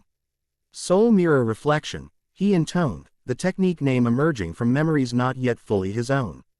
A shimmering barrier of pure soul energy materialized around him, perfectly attuned to the frequency of the soul fragmenters. When the hunters fired, their specialized weapons' energy struck the barrier and rebounded along precisely calculated return vectors, ricking each hunter with their own soul-disrupting force. The effect was devastating. The hunters' armor, designed to contain and direct soul energy outward, provided no protection against their own weapons reflected back upon them. All four collapsed simultaneously, their collected souls briefly visible as they dispersed from the damaged armor. Calibration at 97%, Goku announced, returning to the physical controls for the final adjustments. Transit activation in 20 seconds. Arya dispatched the remaining original hunters with a series of precise strikes, then joined Goku and Lyra at the platform. The Sentinel is nearly through. We won't have a second chance if we miss this transit window. The bulging reality tear expanded further, a massive appendage of writhing soul energy beginning to push through. Thousands of consumed warriors visible within its semi-transparent form, their expressions frozen in eternal torment. Calibration complete, Goku announced. Transit activating now. The 7 crystalline pillars surrounding the platform pulsed with blinding light, generating a dimensional aperture directly above them. Unlike conventional portals, this transit field expanded downward to encompass the entire platform, creating a cylinder of translucent energy that began to phase them out of current dimensional space. The command sentinel broke through just as the transit completed. Its enormous form, a twisted amalgamation of countless consumed warriors bound together by nexuses, materializing fully in the ancient chamber. It reached for them with appendages of pure soul energy, but found only empty space as the transit field collapsed, sending Goku, Arya, and Lyra hurtling through the shadow network toward the Chronos Fortress. Transit through the shadow network differed fundamentally from conventional dimensional travel. Rather than moving through the spaces between universes, they traveled through a carefully constructed pocket dimension that exists parallel to conventional reality, a hidden pathway invisible to normal dimensional senses. Within this transit state, Goku perceived fragments of Valen's original construction process, echoes of the immense undertaking that had created this secret network spanning multiple universes. He glimpsed the strategic genius behind its design, the careful calculation of transit vectors, the hidden safety protocols that even celestial guardians had never discovered. When reality reassembled around them, they stood on a circular platform similar to the one they'd departed from, but in a vastly different environment. Where the Cygnus X node had been housed in an ancient underground chamber, this arrival point existed in what appeared to be open space, a platform suspended amidst stars and nebulae with no visible means of support. Transit complete, Arya confirmed, orienting herself quickly. Chronos approach vector successfully navigated. Lyra activated her scanning equipment, analyzing their surroundings. Unusual dimensional configuration. We appear to be in normal space, but readings indicate multiple reality overlays. Goku studied their environment with Valen's experienced assessment. This is the outer approach to Chronos Fortress. The apparent space around us is an illusion, a security measure designed to confuse unauthorized visitors. Extending beyond their arrival platform, stretched a bridge of crystalline material that seemed to form itself from cosmic dust as they watched, creating a path leading toward what initially appeared to be empty space. As they observed, the illusion gradually shifted, revealing glimpses of an enormous structure partially phase-shifted out of conventional reality. The fortress exists in multiple dimensional states simultaneously, Goku explained, drawing on Valen's memories. Different sections occupy different reality frequencies, making it impossible to perceive or access the entire structure at once. Efficient defense against dimensional incursion, Arya noted with professional appreciation. Even celestial guardians would struggle to penetrate such layered protection. How do we proceed? Lyra asked, her scientific curiosity evident despite the danger of their situation. The bridge will take us to the recognition gate, Goku explained, stepping confidently onto the crystalline pathway. There, we'll need to praise a NT-appropriate soul resonance patterns to gain admission to the interior fortress. Will your partial integration be sufficient? Arya questioned, following him onto the bridge. It should be, Goku replied, though uncertainty tinged his voice. Valen had unrestricted access as fortress commander, but the authentication systems may react unpredictably to my fragmented lineage status. As they traversed the bridge, the space around them continued to shift, more of the fortress gradually becoming visible. What emerged from the dimensional distortion was a structure of impossible scale and geometry, a massive complex that appeared to be constructed from solid starlight, with spires and battlements that bent in directions that shouldn't exist in three-dimensional space. The fortress was constructed at the boundary junction of Universe 11 and Universe 4, Goku narrated as they walked, Valen's memories providing historical context. Built during the third-dimensional war as HQ orders for the combined defensive forces of 7 universes allied against the Void Heralds. I've studied historical records of that conflict, Lyra commented. The official archives state the Heralds were defeated by a coalition of universe-specific deities. Goku smiled slightly, Valen's knowledge contradicting the official history. A convenient narrative that allowed the gods of Destructi to maintain their perceived supremacy. In reality, the conflict was primarily won by mortal warriors from multiple universes fighting under unified command. Valen's command, Arya added, studying Goku with renewed interest. Yes, he acknowledged, though the victory came at tremendous cost. Over 6 million warriors from across the allied universes gave their lives to repel the Herald invasion. The bridge terminated at what appeared to be a solid wall of iridescent energy, the recognition gate pulsing with patterns that seemed to analyze each approaching traveler on multiple levels simultaneously. This is where it gets complicated, Goku warned as they reached the gate. The recognition system will scan our soul patterns. Valen's signature should grant us access, but the system may be confused by my partial integration status. What happens if recognition fails? Lyra asked practically. Best case, denial of entry. Worst case, the fortress defense systems classify us as intruders and respond accordingly. Goku's expression grew serious. The automated defenses were designed to repel beings with god-level power. We wouldn't survive a full response. Encouraging, Lyra remarked dryly. Goku approached the gate, placing his palm against the shimmering energy barrier. Immediately, he felt the system's analysis, far more sophisticated than the authentication at the Shadow Network node. This technology didn't merely identify surface patterns but delved deep into soul resonance, examining the fundamental frequency patterns that defined a being's true identity across incarnations. The gate pulsed with increasing intensity, colors shifting through spectrums both visible and beyond as it struggled to categorize Goku's complex soul signature. For several tense moments, the outcome remained uncertain. Then, with a harmonic tone that somehow conveyed both recognition and confusion, the gate dissolved, granting them passage into the fortress proper. It recognized Valen but registered anomalies. Goku explained as they entered. We've been granted provisional access while the system continues analysis. The interior of the fortress defied conventional architectural understanding.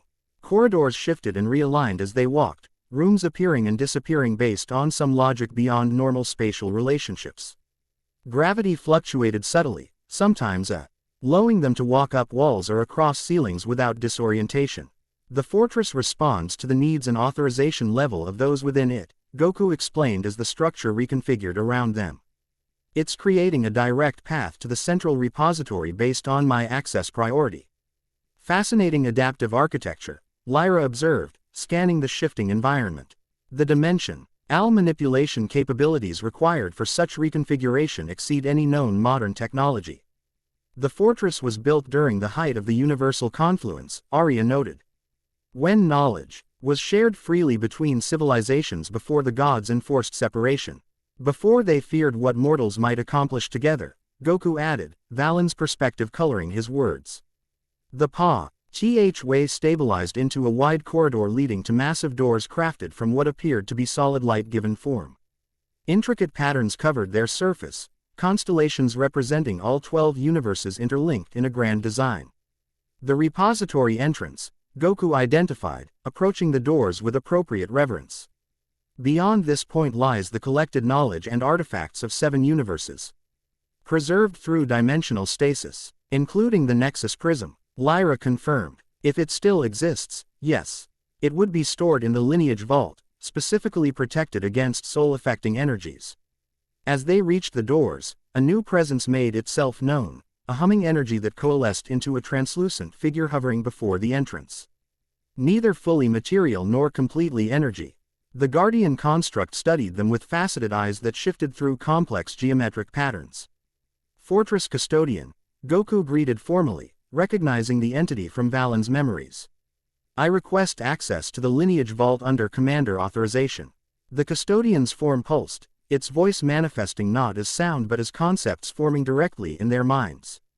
Identity fragment recognized. Valen of House Strategos. Authentication incomplete. Lineage pattern shows significant variation from recorded template. I am in the process of integration, Goku explained. My lineage awakens during convergence. The Custodian processed this information, its form shifting through various configurations as it analyzed implications. Convergence cycle not scheduled for current temporal phase. Anomalous awakening indicates external catalyst. The lineage is hunted by Nexus, Arya interjected, stepping forward with the authority of her guardian status. We see the Nexus prism to facilitate proper integration and protection.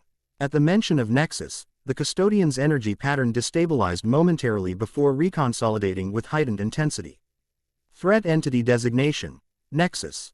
Former Guardian Krith. Corruption status, terminal. Threat assessment, maximum. The doors behind the Custodian began to glow more intensely, complex locking mechanisms disengaging in sequence. Priority override activated. Lineage preservation protocol supersedes standard authentication requirements. The massive doors swung open, revealing a vast chamber beyond. A space that somehow appeared larger inside than the fortress itself could possibly contain. Within this dimensional expansion stood countless preservation units, each containing artifacts of extraordinary power or significance arranged in concentric circles around a central pedestal. The lineage vault lies beyond the main repository, Goku explained, leading them into the chamber.